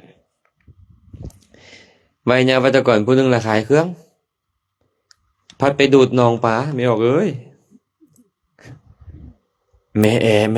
เพิ่นว่าเพิ่นวอหากันนั่นน่ะได้ปลาคอใหญ่ได้เอาไปแกงเอาไปวัดเด้อเพิ่นว่าแม่เพิ่นได้ยินเพิ่นเคยฮู้วินัยอันเคยสอนพวกเพิ่นเนาะอย่าเว้าแม่อาจารย์เพิ่นสิได้ยินเด้เพิ่นว่าบ่ได้ยินจังได๋อันวออยู่ศาลาวัดนั่นเนาะอาตมาบ่ได้ยินแท้อาตมาอยู่กุฏิพระองค์หนึงได้ยินมื้อเช้ามาแกงปลาคอใหญ่ใส่ไข่มดแดงหน่อไม้ส้มโอ้ยจะเป็นคักอาตมาก็ตักเอาแล้วของบ่ฮู้ว่าเขาฆ่ามาเนาะว่ามันเขาเอาตัวตายไปเฮ็ดน่ะสั่นเฮ็บห้อยอาตมาก็ได้สั่นอิ่มแล้วเด้พระองค์นั้นก็เลยมาว่าปลาคอเขาแกงมาให้เฮาเขาฆ่ามาได้นะเจ้าคือฮู้บ่ฮู้จังได๋เขาวอมาเมื่อวานนี่มันก็ยาแล้วข่อยบ่ฮู้บ่เป็นอาบัติบ่ฮู้แล้วบ่เป็นอาบัตินะแต่องค์นั้นก็บ่ได้กินเลยเบิ่งแม่แกงปลาคอใหญ่ใส่หน่อไม้ส้มใส่ไข่มดแดงบักคักๆแม่นบ่ล่ะบ่ได้กินได้บุญบ่ล่ะเฮ็ดมาวัดหั่นน่ะฆ่ามาวัดได้บุญบ่เคยได้ยินบ่เขาว่าปานาห้ามบ่ให้ฆ่าสัตว์ฆ่าแล้วแกงมาวัดแล้วบ่เป็นหยังเขาว่าบ่แม่นบ่เป็นหยังไดก็ยังดีกว่าฆ่าละล่ะคันฆ่าแล้วเอามาวัดตอนเอามาวัดก็เป็นบุญตอนฆ่าก็เป็นบาปได้ทั้งบุญทั้งบาปทั้งฆ่าละล่ะจะเป็นบุญอย่างเดียวบ่บ่เป็นบาปอย่างเดียวก็แล้วจะสิเอาเนาะเดี๋ยวฮิบเข้าใจเนาะ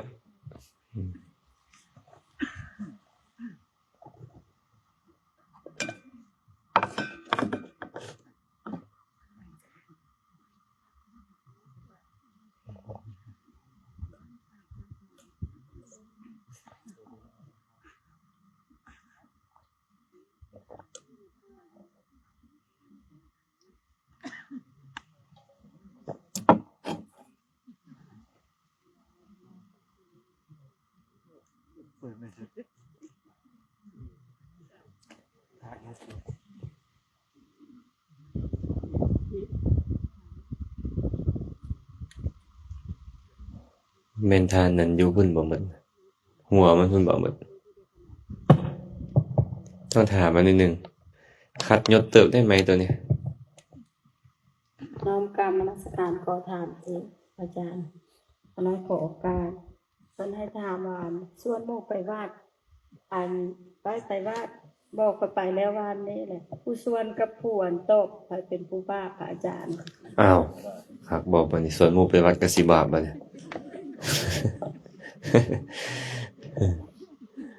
คือเว้าให้ฟังเมื่อกี้นี่แหละเจตนาหั้นเป็นบุญเป็นบาปคันเจตนาบ่ดีก็เป็นบาปเจตนาดีก็เป็นบุญถามว่าผู้ส่วนนั้นเจตนาดีหรือเจตนาบ่ดีอยากให้หมู่ไปวัดเจตนาดีหรือบ่ดีเป็นบุญหรือเป็นบาป ผู้ส่วนเป็นบุญแล้วคันผู้ถูกส่วนบ่สะดวกหรือว่าอยากให้เป็นบุญหรือเป็นบาปผู้ใดบาปบ่เนี่ยก็ผู้ถูกส่วนนั่นแหละบาปโอ้ยอย่ามาส่วนจักเทื่อเด้อคันว่าซั่นปฏิบัติบ่แม่นดอกบางคนบ่มีคันว่าบ่มีเวียกก็ไปแม่นบ่โอ้ไปก่อนเด้อมื้อนี้บ่ทันแล้วก็แล้วไปคันว่าจิตใจหดหู่ท้อถอยกะทีนะมิทะเนาะว่าหดหู่ท้อถอยใจบ่ห้าวหันในการเฮ็ดบุญบ่มีผู้ใดสวนมันก็เป็นบาปแม่นบ่แม่นโนล่ะมันก็เป็นบาปของมันอยู่แล้วนะถ้าซั่นสวนละดีคนสวนได้บุญหมู่สิไปหรือบ่ไปก็ตามได้บุญแล้วแต่คนที่บ่ไปก็บ่แม่นใจเขาเป็นบาปบ่แม่นโอ้ยมื้อนี้บ่ทันเฮ็ดเวียกอันอื่นอยู่แต่ว่าก็คันใจบ่มีกุศลเกิดก็เอิ้นว่าอกุศลนั่นแหละทุกเวลาเลยบ่แม่นแต่ตอนเฮาสวนตอนอื่นก็คือกันตกลงผู้ใดบาปนี่นะบ่เกี่ยวกับการสวนหรือบ่สวนบ่เกี่ยวกับการไปหรือบ่ไปอยู่ที่เจตนาดีหรือบ่ดีอันบาปนะเข้าใจบ่ไม่ออกกุดจับอยู่ไสไม่ออกกุดจับผู้ใดบ้านกุดจับบ่มีจักคำถามเลยวะ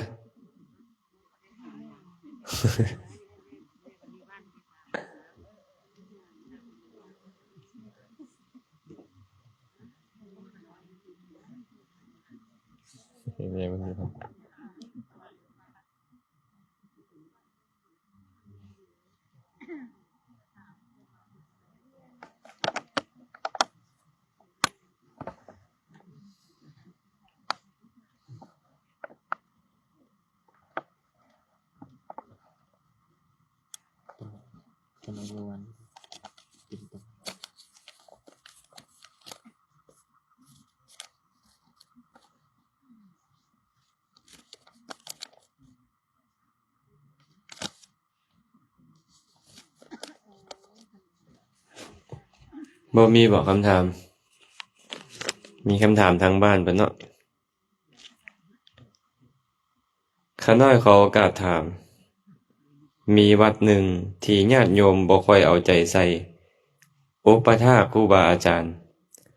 ข้าน้อยจะถวายข้าวสารอาหารแห้งสบู่แฟบยารักษาโรคเวลาพระเพิ่นรับแล้ว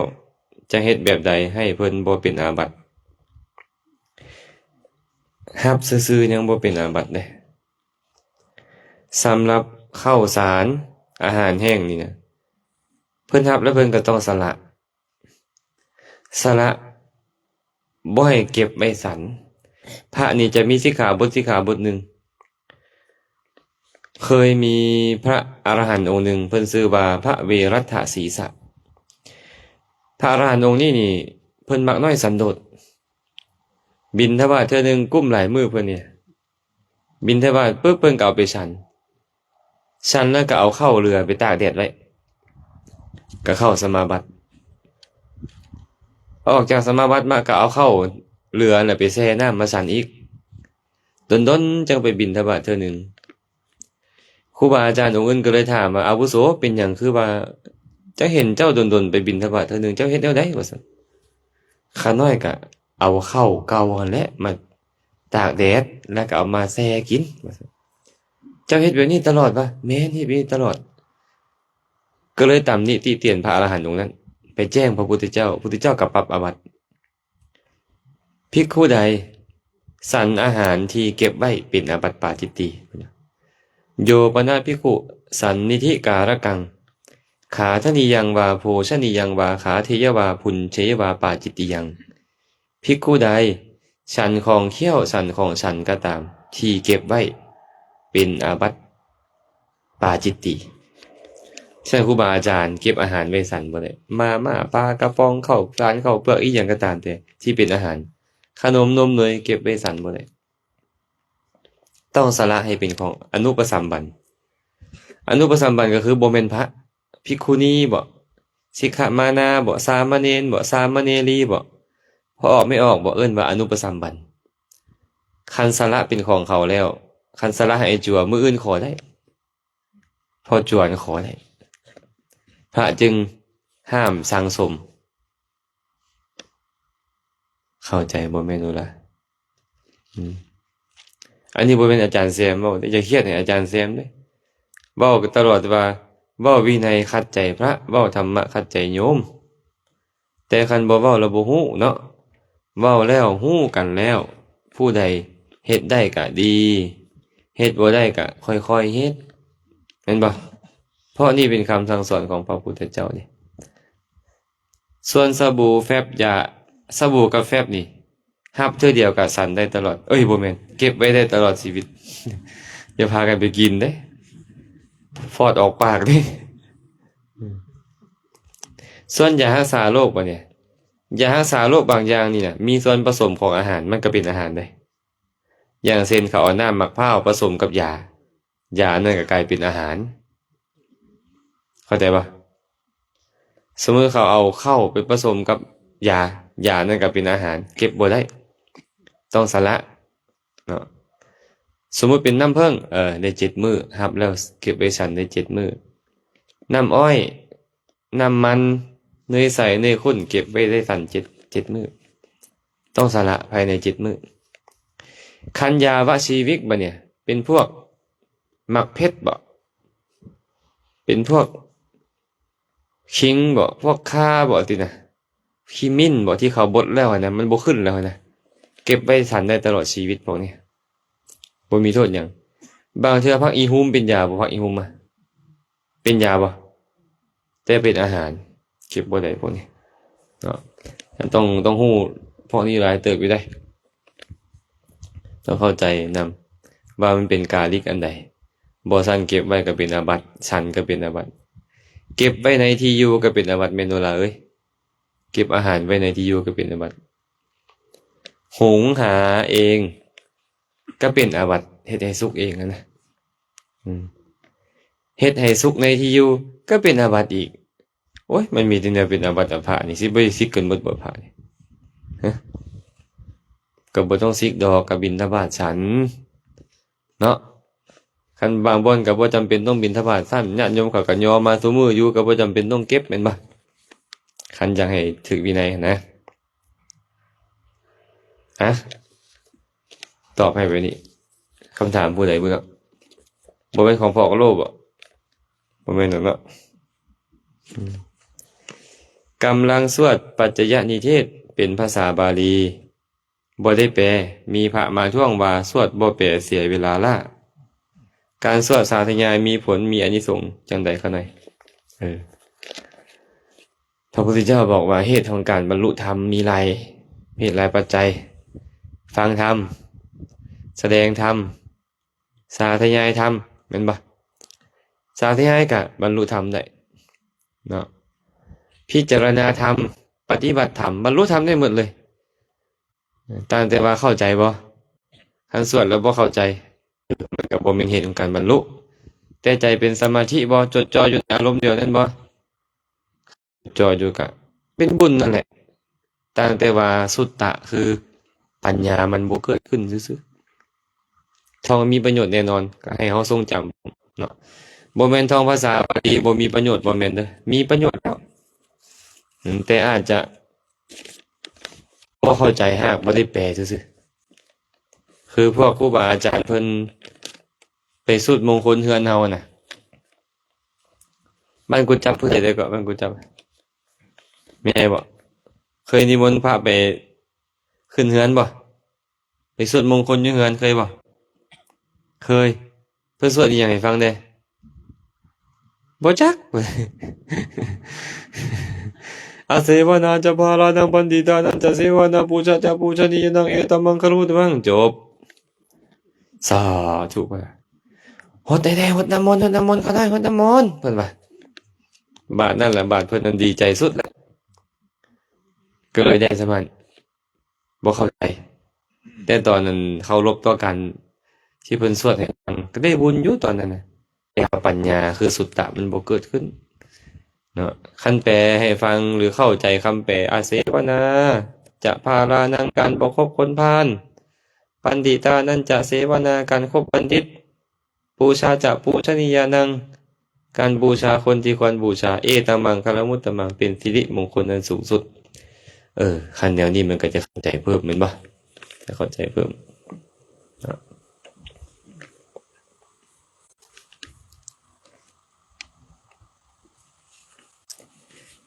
มีประธานลมมีคำถามบ่เบิ่งโมงให้จ้ะจังโมงอันนี้หา9 โมงว่ะมันก็คือสายแท้โมงอยากถวายหมากไม้ที่มีแก่นเฮ็ดแนวใดให้พระบ่เป็นอาบัติถวายแนวใดก็บ่เป็นอาบัติขอแค่จะไปถวายทางต้นคืนนี้ครูเตงว่าถวายทางต้นว่าซั่น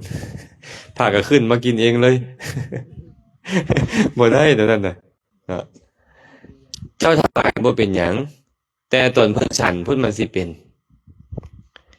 เจ้าถวายเจ้าได้บุญแล้วถวายก็บ่เป็นอาบัติแต่พระเนี่ยเพิ่นมีข้อห้ามพระพุทธเจ้าห้ามสันหมากไม้ที่ยังปลูกขึ้นต้องเฮ็ดสมณกัปปะเฮ็ดให้สมควรแก่สมณะเฮ็ดจังไดล่ะ 1. จิกด้วยเล็บเอาเล็บไปยิกและกล่าวว่ากัปปิยังพันเตแล้วจะสอนทีหลังอันเนี้ย 2. แทงด้วยมีดของมีคม 3. จี้ด้วยไฟ 4. หมากไม้บ่มีเม็ดหรือมีเม็ดอ่อนอยู่ปลูกบ่ขึ้น 5. นำเม็ดออกแล้วคันเอาเม็ดออกแล้วมันตันได้เนาะคันยังมีเม็ดอยู่สมมุติว่าแม่ออกหิบเนี่ยมื้อนี้อากาศก็หนาวๆหน่อยนึงสิตำบักหุ่งเผ็ดๆให้ครูบาอาจารย์ก่อนสมมุติสินะส้มๆนำได้ก็ไปเอามาทั้งมะกอกทั้งมะเล่นทั้งมะนาวบ่มักเผ็ดมาตำเข้ากันเอาไปถวายเพิ่นสั่นบ่คันได้เพราะยังบ่ได้เฮ็ดสมณกัปปะแม่ออกเฮ็ดก็ต้องเฮ็ดสมณกัปปะบัดนี้เฮ็ดจังได๋ล่ะเอามีดก็ตามไปแทงลงหรือเอาเล็บยิกลงไปส่วนใดส่วนหนึ่งของที่ติดกันอยู่หั่นหรือว่าเอาไฟไปจี้แล้วกล่าวว่ากัปปิยังพันเตชื่อบ่แต่พระต้องบอกก่อนว่ากัปปิยังกโรหิแปลว่าเจ้าจงเฮ็ดให้สมควรไม่ออกหรือพอออกหรือไอ้จัวจิ้มลงไปกล่าวพร้อมกัปปิยังพันเตแปลว่าท่านผู้เจริญสมควรค่ะหน่อยสำเร็จประโยชน์แต่ให้มันติดกันได้ถ้าหากว่าบัดเนี่ยถ้าหากว่าตำบักหุ่งกับน้ำหลายเม็ดใดที่มันลอยอยู่น้ำเม็ดนั้นบ่เป็นกัปปิยะฉันถึกเม็ดนั้นก็เป็นอาบัติทางที่ดีละแม่นเอาหมากเพชรหมากเลนเป็นต้นไปเฮ็ดกัปปิยะก่อนจะค่อยมาตำเข้าใจบ่เอาหมากเลนใส่กระตาไปโลดเอาหมากมะนาวใส่กระตาไปโลดให้เพิ่นกัปปิยังกโรหิเฮาก็แทงลงเอาเล็บก็ได้เอาหยังก็ได้แทงลงไปกัปปิยังพันเตแล้วหรือคันเว้าภาษาปฏิญาณบ่เป็นเว้าภาษาลาวเฮ็ดให้สมควรเด้อพระเป็นผู้บอกโยมก็เอาเล็บหรือเอามีดนั่นแหละจี้ลงไปแทงเข้าเลยนะกล่าวว่าสมควรขนาดยากบ่แม่ออกหิบบ่ยากแต่บ่เฮ็ดบ่ยากแต่บ่เฮ็ดบ่ยากเนาะเอาลองเว้าภาษาบาลีมึงดูพอไม่ออกเว้ากัปปิยังพันเตบางคนมักเว้าผิดว่ากัปปิยะพันเตเลยกัปปิยัง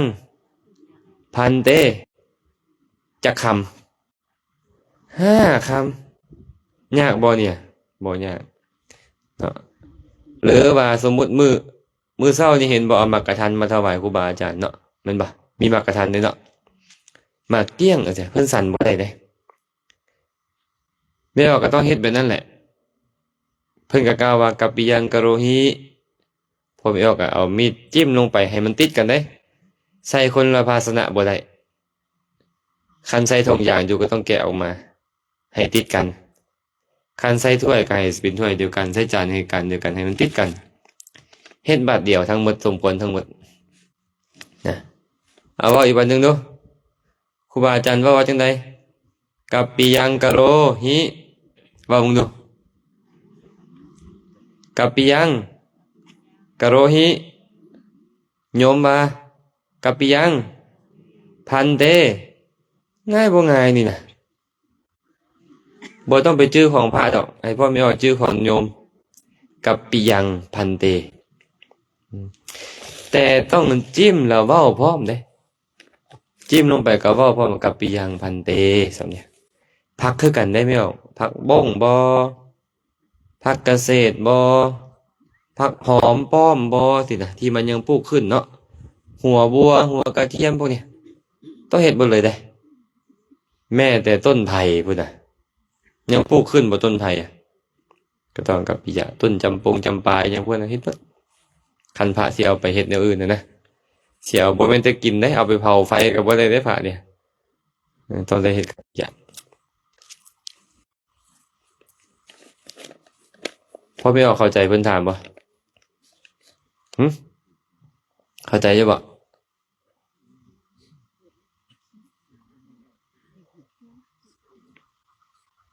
ทางคุณมีคำถามบ่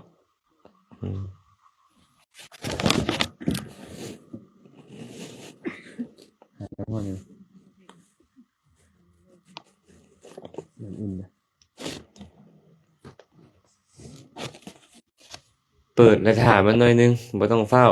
ใจเย็นๆไมค์ตัวเนี้ย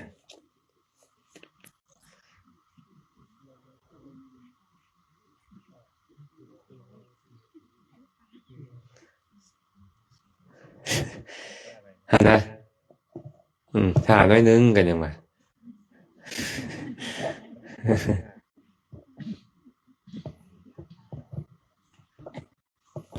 อะไรน้อมนมัสการพระอาจารย์ขน้อยอยากถามว่าความหมายของขันธ์ห้ากับขันธ์ดิ่งมันมีความหมายเนี่ยใด ไม่ออกกูจับถามแล้วขันธ์ห้ากับขันธ์บักเบงมีแต่มาเฮ็ดปุ่นแล้วบ่ฮู้ความหมายว่าขันธ์ห้ากับขันธ์ดิ่งนะมันมีความหมายเนี่ยใดสิตอบให้ได้บ่เนี่ยปิดไมค์นิดนึงก่อนจะหน่อยเสียงหัวสิเข้าเด้บ่ฮู้ความหมายของขันธ์ห้าคันอาตมาก็ตอบว่าอาตมาก็บ่ฮู้เฮ็ดจังได๋บัดนี้เฮาต้องเข้าใจไปนี่เนาะบางสิ่งบางอย่างเราต้องอาศัยเครื่องหมายอย่างใดอย่างหนึ่งไปจดจำธรรมะบางสิ่งบางอย่างนะขันธ์ห้าขันธ์แปดเห็นปะการบูชาพระสัมมาสัมพุทธเจ้านี่บ่จำเป็นว่าจะมีห้าหรือมีแปดหรือมีจักอย่างเท่าใดก็ได้แต่ว่าเป็นอย่างเราต้องเฮ็ดขันธ์ห้าเพราะให้ซื่อถึงธรรมะคือขันธ์ห้าขันธ์ห้าแท้ๆมีอย่างใดขันธ์ห้าแท้ๆรูปขันธ์เวทนาขันธ์สัญญาขันธ์สังขารขันธ์และวิญญาณขันธ์หมายถึงทางกายและจิตใจที่เอาให้ขันธ์ห้ามานี่นะเพื่ออยากให้ซื่อถึงขันธ์ห้าเอานี่อันจะเอาไปบูชาพระพุทธเจ้าเนี่ยให้ใส่ขันธ์ห้าตัวนี้นำบูชาทางกายจิตใจเจ้านี่กุศลที่เกิดขึ้นจากการเฮ็ดทางกายทางวาจาทางใจเนี่ยน้อมบูชาขันธ์แปดก็ให้ซื่อถึงอริยมรรคอันประกอบด้วยองค์แปดแบบอริยมรรคอันประกอบด้วยองค์แปดเป็นอย่างใดล่ะมาทิฏฐิเป็นต้นเป็นบ่หรือให้ซื่อถึงสาวกของพระพุทธเจ้าสี่ครูแปดบุรุษนั้นเพิ่นก็เลยเป็นขันธ์แปดมานะก็ขอให้เข้าใจว่าเป็นเพียงเครื่องซื่อเขาจะเฮ็ด ขันห้าขันหกขันเจ็ดขันเก้าขันสิบแล้วแต่บูชาเนี่ยบ่จำเป็นต้องมีจำกัดว่าเท่าไหร่การเอาไปบูชาพระพุทธเจ้าอะนะแต่มาเฮ็ดห้าเฮ็ดแปดก็คือถึงธรรมะซื่อๆบ่แม่นอย่างฮู้จักขันธ์ห้าแท้บ่นี่นะขันธ์ห้าแท้ๆนะ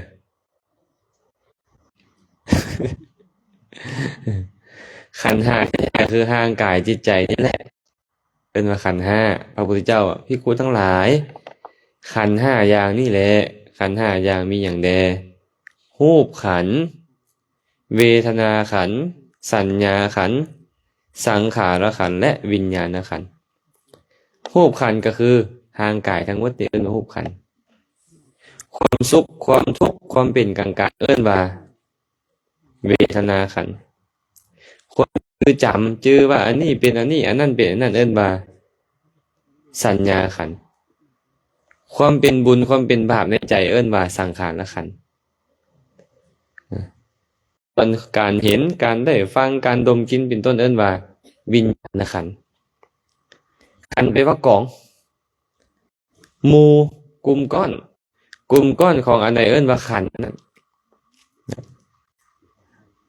ภาษาบาลีว่าขันธะสิ่งที่ถูกเคี่ยวกินแปลว่าสิ่งที่เป็นกลุ่มใดกลุ่มหนึงมันจะขันธ์แล้วล่ะขันธ์ห้านี่ไปบัดนี้นะบ่ได้แล้วเนาะ แต่ยังบ่ฮู้จักขันธ์เทื่อ มื้อนี้ก็เฮ็ดมา3ขันธ์ มีฮู้ความหมาย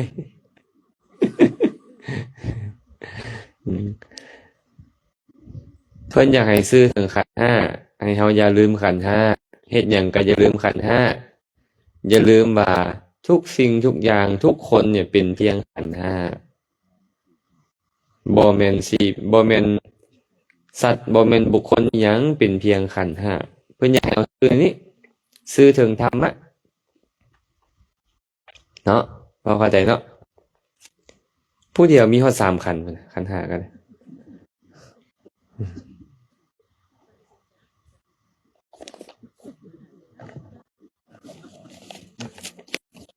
บางเทื่อขันธ์ไหว้ครูก็มีเด้ขันธ์แบบพราหมณ์สมัยก่อนอาตมาเคยไปเรียนอ้อป่องเว้าแล้วก็สิหาบ่คุย อ้อป่องอ้อนี่นะต้องเรียนวันอังคารดับ4คำแต่แม่นปีใดมันจึงมีถึกเทื่อนึงอังคารดับ4คำนี่นะดับ14คำต้องเป็นวันอังคารดับ14คำขันธ์ห้าขันธ์8ต้องเป็นสีขาวดอกไม้สีขาวเทียนคูสีขาวเทียนเล่มบาทสิ้นผืนแพรวาสีขาวเหล้าขาวอีก1ขวดอีกอันเฮียนนี่ ง่ายเด้เนาะเงินหางเงินกีบหัวหน้าอีหยังอีกโอ้เอามาจะใส่ละบอกโลกบ่เนี่ยคันห่มนำเกิบนำว่าซั่นขายเพิ่นน่ะนะเอิ้นเป็นขายของมันเด้อบางเทื่อเด้อ้อป่องว่าซั่นเด้โอ้ยอันนี้ก็อยากได้แล้วอ้อป่องเรียนหนังสือให้มันป่องอะนะท่องหนังสือให้มันป่องธรรมศาสตร์เมืองซุยคันท่องแต่คาถาแล้วบ่ไปท่องกันบทเรียนบ่ได้เบิ่งแหม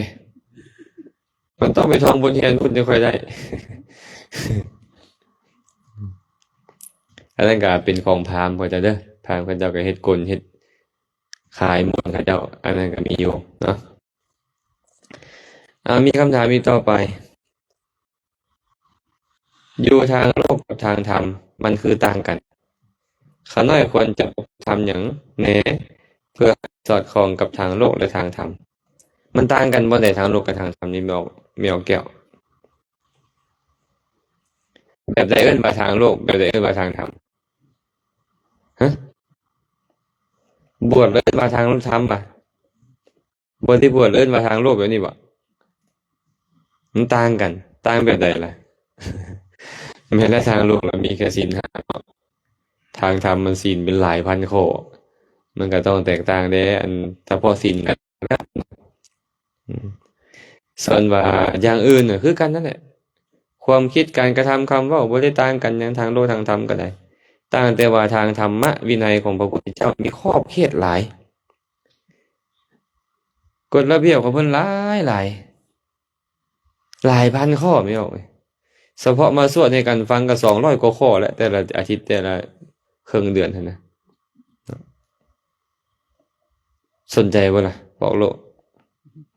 กินข้าวแรงก็กินบ่ได้นุ่งเสื้อก็นุ่งบ่ได้นุ่งส่งก็นุ่งบ่ได้คือไม่ออกเด้น้ำมันทาผมก็ทาบ่ได้เฮ็ดจังได๋ล่ะบัดนี้เพิ่นว่าประพฤติจังไดจังสอดคล้องกับทางโลกและทางธรรมคันถ้าหากว่าเรื่องของธรรมะนี่มันบ่เกี่ยวกับโลกกับธรรมธรรมะนี่นะอยู่ไสก็ต้องมีธรรมะหมดการเลี้ยงชีพแบบทางโลกการเลี้ยงชีพโดยธรรมมันก็มีก็คือเฮ็ดได้บ่ให้ผิดศีลนะเลี้ยงชีพแบบบ่ให้ผิดศีลนั้นแล้วก็ให้ประกอบพรหมวิหารเข้าไปมีเมตตาต่อคนอื่นปรารถนาดีต่อคนอื่นตลอดนะมีกรุณาต่อคนอื่นเห็นคนอื่นตกทุกข์ได้ยากอยากช่วยอยากเหลือเขามีมุทิตาชื่นชมยินดีเมื่อเขาได้ดีมีสุขและก็มีอุเบกขาได้วางเฉยได้ในการบางครั้งบางคราวผาสุขชีวิตของคฤหัสถ์ก็ได้เนาะสิเป็นผู้เดียวแล้วถามแบบนี้นี่นะถามหลายคำถามมาเลยสิเฮ็ดจังได๋จังบ่คิดหลายเราว่าก็คิดน้อยๆเนาะแม่นบ่โอ้ยต่ออาจารย์ตอบกวนบ่ว่าสิว่าเจ้าไปคิดหลายเรื่องพร้อมกันน่ะคิดปุ๊บไปเรื่องนี้ไปเรื่องนั้นต้องเข้าใจไปนี่ว่าคำว่าจิตนี่นะจื่อเด้อแม่สลัดเด้อจิตตังนี่นะมีความหมายว่าจินเตติธรรมชาติใดคิดธรรมชาตินั้นว่าจิตบ่มีเวลาที่มันจะเศร้าคิดบ่คิดเรื่องนึงมันก็คิดเรื่องนึงบ่คิดนำรูปมันก็คิดนำเสียงบ่คิดนำเสียงก็คิดนำกลิ่นบ่คิดนำกลิ่นก็คิดนำรสชาติบ่คิดนำรสชาติก็คิดนำสัมผัสบ่คิดนำสัมผัสก็คิดนำธรรมอารมณ์บ่คิดอดีตก็คิดปัจจุบันบ่คิดปัจจุบันมันก็คิดนำอนาคตมันบ่เศร้าคิดนะจิตนี่นะคันมันเศร้าคิดตอนใดคือมันตายต่างแต่ว่านักปราชญ์บัณฑิตถึงแม้นว่ามันจะคิดก็เลือกคิดแต่แนวดีเมื่อกี้เห็นบอกครูบาอาจารย์ก็เลยมาสอนบอกเขาให้พยายามคิดแบบนี้เด้อคิดนำลมหายใจเข้าออกเด้อหรือว่าคิดนำพุทธคุณเด้อเจ้าก็คิดแนวดีเอานะคิดแนวดีพยายามเอามาคิดแนวดีบ่มีเวลาที่จะหยุดคิดได้แต่ต้องคิดแนวดีเว้นอย่างเดียวเมนูละตอนรับมันก็คิดแต่ว่ามันคิดในอดีตที่เฮาบ่ฮู้เมื่อแต่จิตมันต้องมีอารมณ์ให้มันคิดเฮาก็เลยเอิ้นว่าเฮาบ่คิดแต่ความจริงมันคิดของมันอยู่หั่นแหละตอนรับมันก็ยังคิดเดี๋ยวนี้คิดในอารมณ์มันเป็นอดีตพุ่นน่ะมันบ่มีปัจจุบันเฮาก็เลยบ่ได้มาฮู้ฉะนั้นเนาะคำว่าบ่คิดหลายของเพิ่นนี่อาจจะหมายความว่าบ่อยากฟุ้งซ่านแม่นหยังเราบ่เฮ็ดให้บ่ฟุ้งซ่านน่ะสมาธิเนาะสติสัมปชัญญะเฮ็ดให้บ่ฟุ้งซ่านกันซ่านเฮาก็เลยจำเป็นต้องเจริญสมาธิเจริญสติสัมปชัญญะพยายามคิดแต่ในอารมณ์เดียวเข้าใจบ่แม่กูดเหมือนจะไปกันใหญ่เป็นบ่ เหมือนจะไปกันใหญ่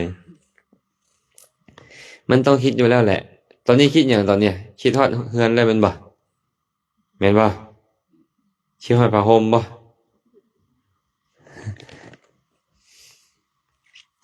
เบิ่งข้อใหม่เนาะเวลาขาน้อยนั่งสมาธิรู้สึกตัวใหญ่แล้วมีแสงออกจากตาทั้งที่รับตาอยู่ธรรมดาคันนั่งแล้วบ่ฮู้หยังเลยได้แม่นรับคันนั่งล่ะคันพยายามเอาจิตนี่น่ะมาโจดจ่ออยู่ในลมหายใจเป็นต้นนี่มันก็จะมีลักษณะแบบนี้เกิดขึ้นเป็นเพียงลักษณะของจิตที่มันสงบลงน้อยนึงซื่อๆเด้มันเริ่มสงบลงน้อยนึงมันก็จะมีแบบนี้ขึ้นมาธรรมดามัน ขาน้อยรักษาศีล8แต่ขาน้อยกินโตแหงสามารถดับกินได้บ่เพิ่นว่าดับโลดคันกินแหงปานนั้นน่ะอย่ามาใกล้หมู่เด้อเนาะบางองค์ก็แห้งๆในพระนี่ก็ได้ย่างใกล้กันจะได้ปิดดังผัดสวงนี่เป็นหน้าหนาวบ่ได้อาบน้ำหลายมื้อพันย่างตอนย่างพันย่างร้อนขึ้นมานิดนึงอีกบัดนี้โอ้จะเป็นคักคันสวงร้อนแท้ๆมันยังเหม็นไปเลยเนาะอันนี้มันมกเหม็นไว้ก่อนมันหนาวดิแล้วมันมาออกบัดเดียวบัดเนี่ยตอนมันเมื่อยหั่นองค์ใดรู้สึกว่ากินโตเริ่มแห้งแล้วก็อาบน้ำดีจักหน่อยเด้ออาบน้ำแล้วก็หาแนวดับมันเด้ดับกินพระนี่ใส่น้ำหอมบ่ได้เนี่ยโยมใส่ของหอมบ่ได้คนถือศีล8ก็เลยต้องเหมือนพระเอาน้ำอบน้ำหอมไปทาบ่ได้ถ้าหากว่ามันเหม็นแห้งน่ะก็สามารถเอามาดับกลิ่นได้แต่ครูบาอาจารย์เพิ่นก็บ่ค่อยใช้ดอกเพิ่นบ่อยากให้ตัวเองไปติดน้ำหอมบ่อยากไปติดโคโรนนะเพิ่นใช้เพิ่นก็ใช้หินส้มมันมีโคโรนแบบนึงแบบหินส้มเพิ่นก็ใช้อยู่เวลาเฮ็ดบุญเฮือนเพิ่นเฮ็ดพาสูตรมงคลคำที่เพิ่นสูตรมีความหมายว่าหยังหลายโพดคันบอกก็สิเป็นอีก3 ชั่วโมงบ่ได้จังหมดเอาอยู่บ่ล่ะแมวแก้วโอ้ว่าซั่นนี่แมวแก้วใหญ่ฮอด3 ชั่วโมงเถาะเพิ่นว่านั่งมานี่ก็เกือบ2 ชั่วโมงแล้วหลายสูตรนะบางองค์สูตรมงคลบางองค์สูตรรัตนสูตรบางองค์สูตรกรณียเมตตาสูตรบางองค์สูตรธรรมจักรบางองค์สูตรยันทูลจุดอีหยังไปความหมายหลายเหลือเกินญาติโยมเพิ่นก็อ้างอันนี้ดีๆนั่นแหละว่ามาเว้ากันนะเนาะ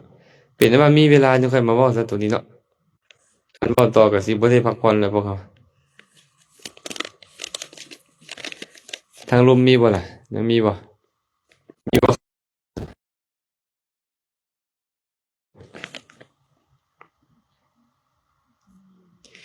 มนุษย์สมบัติสวรรค์สมบัตินิพพานสมบัติมีหยังแน่นี่มันอาจารย์อธิบาย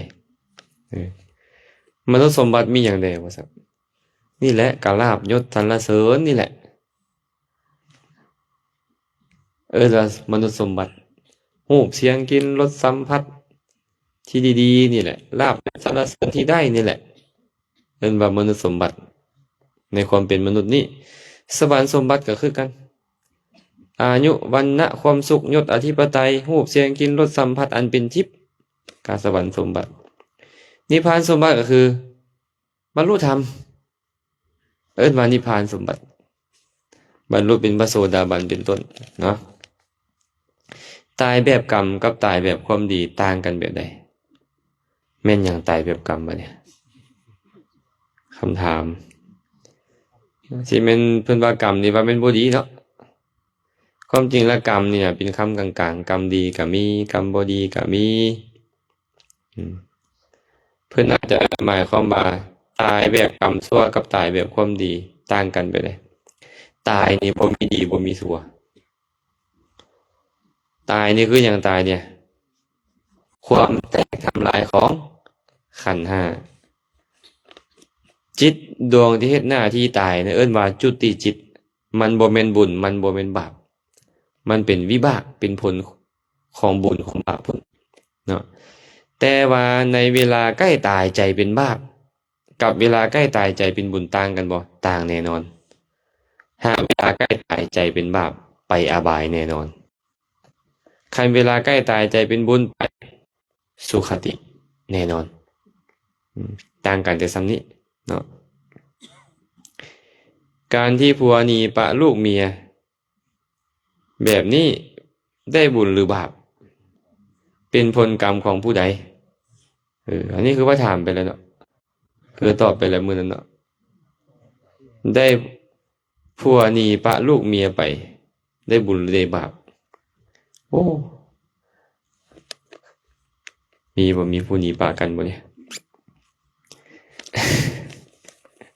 ผั ผัวหนีปะเมียได้บุญหรือได้บาปว่าซั่นกระจมดุโพดหมู่ก็อยากหนีปะแล้วว่าเนาะแม่นบ่บางคนก็ได้มีบ่เมียจมเก่งนี่พวกโลกพ่อแม่ของแก้วนี่คือสิบ่มักจมปานใดดอกแต่เซ็กตลอดบ่เจ้าอยู่ไสก็ได้ ไปไกลก็ต้องโทรหาบ่แม่แม่แก้วบางทีเนาะหนีก็อาจจะบ่ได้เป็นบาปก็ได้เด้พระพุทธเจ้าหนีไปบวชบ่พระพุทธเจ้าหนีปะลูกปะเมียบ่เพิ่นเป็นบาปบ่ฮะพระพุทธเจ้าบาปบ่หนีไปบวชเนี่ยอ้าวก็ต้องเบิ่งว่าตอนเพิ่นหนีเพิ่นคิดแนวใดคันเพิ่นคิดบ่ดีเพิ่นก็บาปคันเพิ่นคิดดีเพิ่นก็เป็นบุญเพราะเป็นบุญเป็นบาปเพราะเจตนาพุ่นแม่นบ่เขาเห็นว่าโอ้คันข่อยอยู่นี่เราสิด่าข่อยตลอดเราสิเป็นบาปเด้เนี่ยเมียข่อยนี่นะเอายาแล้วข่อยสิบ่ให้เราเป็นแบบนั้นใจเราคิดดีแล้วก็เป็นบุญเนาะแล้วแต่ความคิดเด้อแล้วแต่ความคิดถามว่าเป็นกรรมของผู้ใดอันผัวหนีปะนี่นะว่าซั่น กรรมของเจ้าแหละเจ้าเฮ็ดบ่ดีมาหมู่ก็เลยหนีปะเจ้าเป็นหยังเฮ็ดดีจึงบ่ได้ดีบ่มีทางเฮ็ดดีต้องได้ดีเฮ็ดบ่ดีต้องได้บ่ดีต่างก็แต่ว่าตอนที่เจ้าเฮ็ดดีอยู่นั้นความบ่ดีเก่ามันกำลังส่งผลอยู่เจ้าก็เลยได้สิ่งที่บ่ดีแต่ถามว่ามันเป็นผลของหยังผลของความบ่ดีตรงกันข้ามบ่เนี่ยเจ้ากำลังกินยาบ้าฆ่ายาเมาอยู่กำลังขี้ลักมักซกอยู่กำลังซ่อกำลังโกงหมู่อยู่แต่เจ้ายังรวยยังมีโนถาบรรดาศักดิ์ถามว่าอันนี้เฮ็ดชั่วได้ดีบ่แม่นผลของความดีเก่าเรากำลังส่งผลอยู่การได้ดีมีสุขของเขานั่นก็เป็นผลของความดีหรือความชั่วผลของความดีแม่นบ่แต่ความชั่วที่เขาเฮ็ดยังบ่ให้ผลซื่อๆฉะนั้นเนาะเฮาจะเอาปัจจุบันมาเว้า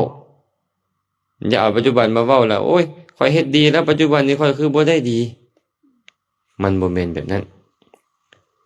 มันบ่แม่นแบบนั้นได้มันมีเวลาของมันสมมุติพวกเฮานี่เฮ็ดนาไปไถนามื้อนี้แหละตกกล้ามื้อนี้มันคือบ่ออกห่วงจักเทื่อออกห่วงแม่ออกห่วงแม่ออกบ่หว่านกล้ามื้อเนี่ยออกบ่ออกห่วงบ่เป็นหยังมันคือบ่ออก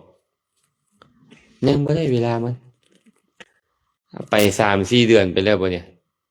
เอาพระมาสูตรขอมันจะเป็นห่วงขอมันจะเป็นห่วงขอมันจะเป็นห่วงมันก็เป็นคือเก่าฮอดเวลามันแล้วแม่นบ่ถูกบ่เนี่ยนิมนต์พระไปเฮือนจัก100 องค์บ่อยากให้ตัวเองรับผลของความชั่วอันตัวเองเฮ็ดชั่วมาแล้วมันสิเป็นไปได้บ่เนี่ยอย่าว่าแต่100 เพราะ100,000 องค์คือเก่าเห็นบ่อนาถบิณฑิกาเศรษฐีพระเข้าเฮือนมื้อละเป็นพันๆ 2,000 องค์มีแต่พระอรหันต์ทั้งนั้นความชั่วบ่ได้โอกาสส่งผลทรัพย์สมบัติพินาศชื่อเขาโกงอีกต่างหากเป็นจังได๋คือเป็นจังซั่นเอากับความชั่วบ่ได้โอกาสส่งผลเจ้าเฮ็ดดีอยู่กะยาตอนนี้ความชั่วบ่ได้โอกาสส่งผลมันก็ต้องส่งผลเด้อเป็นหยังเฮ็ดดีจึงบ่ได้ดีก็ตอบว่าเฮ็ดดีมันต้องได้ดีต่างแต่ว่าตอนเจ้าเฮ็ดดีนั่นน่ะกรรมชั่วเก่ามันได้โอกาสส่งผลมันเป็นผลของความชั่วมันบ่เป็นผลของความดี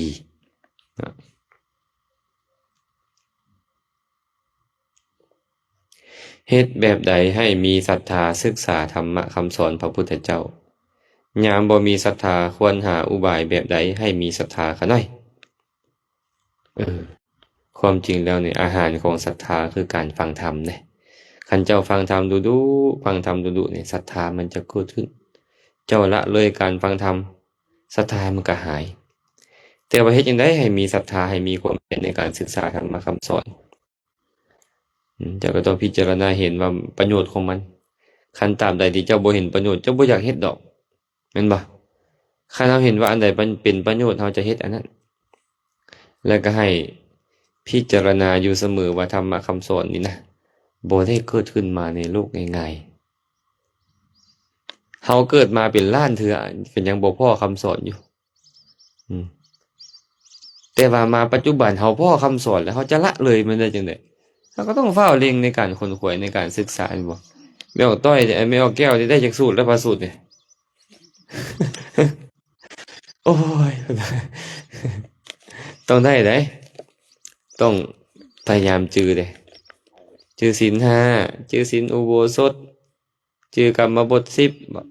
จือปฏิจจสมุปบาทบ่จือพุทธคุณธรรมคุณสังฆคุณบ่ต้องฝึกจือไปเทื่อละหน่อยเด้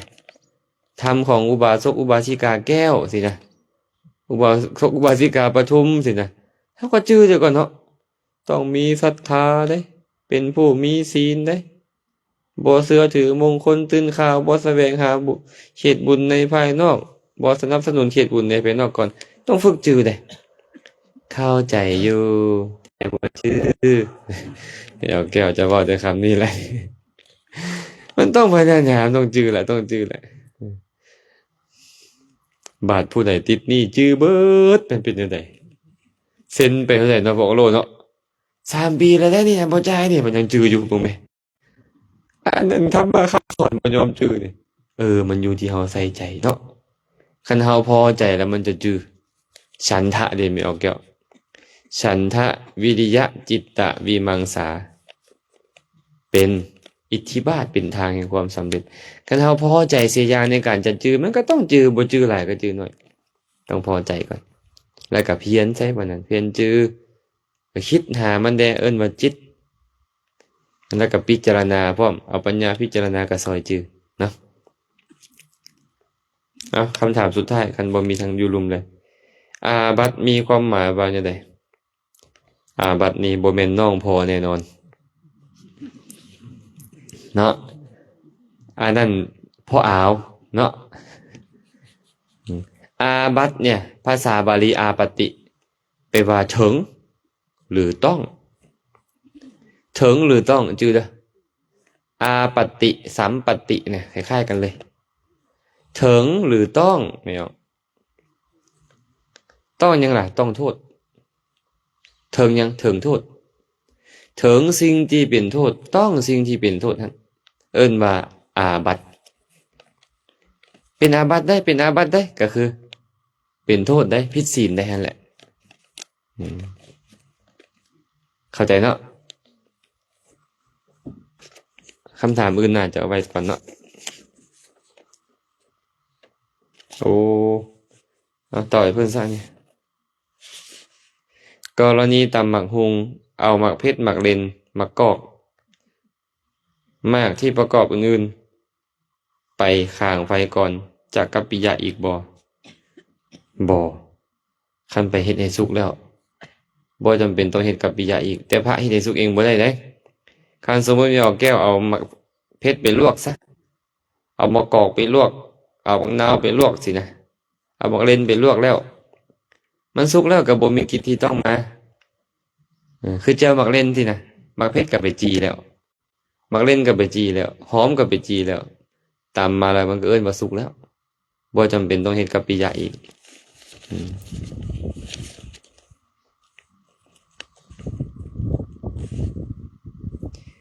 โอ้ยผู้ใดเนาะอันนี้เนาะอาจารย์ขอโอกาสถามมีหมู่มาขออาศัยอยู่เฮือนนำเฮาแล้วมาลักเอาเงินเฮาไป แล้วมาลักเอาเงินเฮาไปเอาลูกออกในกรณีนี้เฮาสิเป็นบาปบ่คะหน่อยบ่เป็นบาปดอกเจ้าก็เขาแหละบาปเองลักก็เขาลักเอาลูกออกก็เขาออกเองเนาะบ่เป็นบาปดอกเฮานะเฮาได้บุญเฮาให้เขาอาศัยอยู่เฮือนนั่นน่ะเฮาว่าจังได๋ก็แม่นโดลาแม่ส่วนเฮาว่าว่านะให้ที่พักผ้าอาศัยชื่อว่าให้ทุกสิ่งทุกอย่างเป็นบุญเด้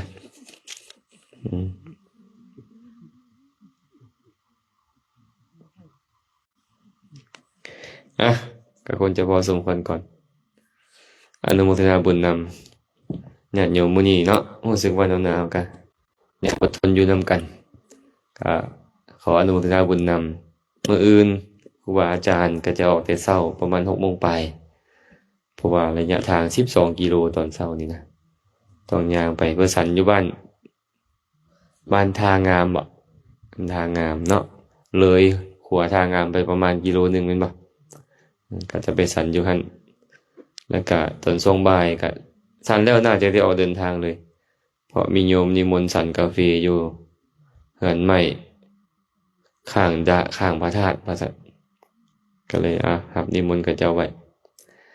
ก็คงจะพอสมควรเนาะก็ขอจบการกล่าวธรรมะสนทนาปราศัยลงเพียงเท่านี้ขอให้บุญกุศลที่เกิดขึ้นในครั้งนี้จงเป็นปัจจัยอำนวยอวยใส่ให้ทุกคนทุกท่านจงได้ประสบพบเจอแต่ความสุขปราศจากทุกข์ทั้งปวง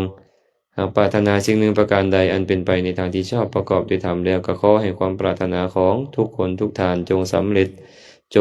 โดยทั่วกันทุกท่านเทอญ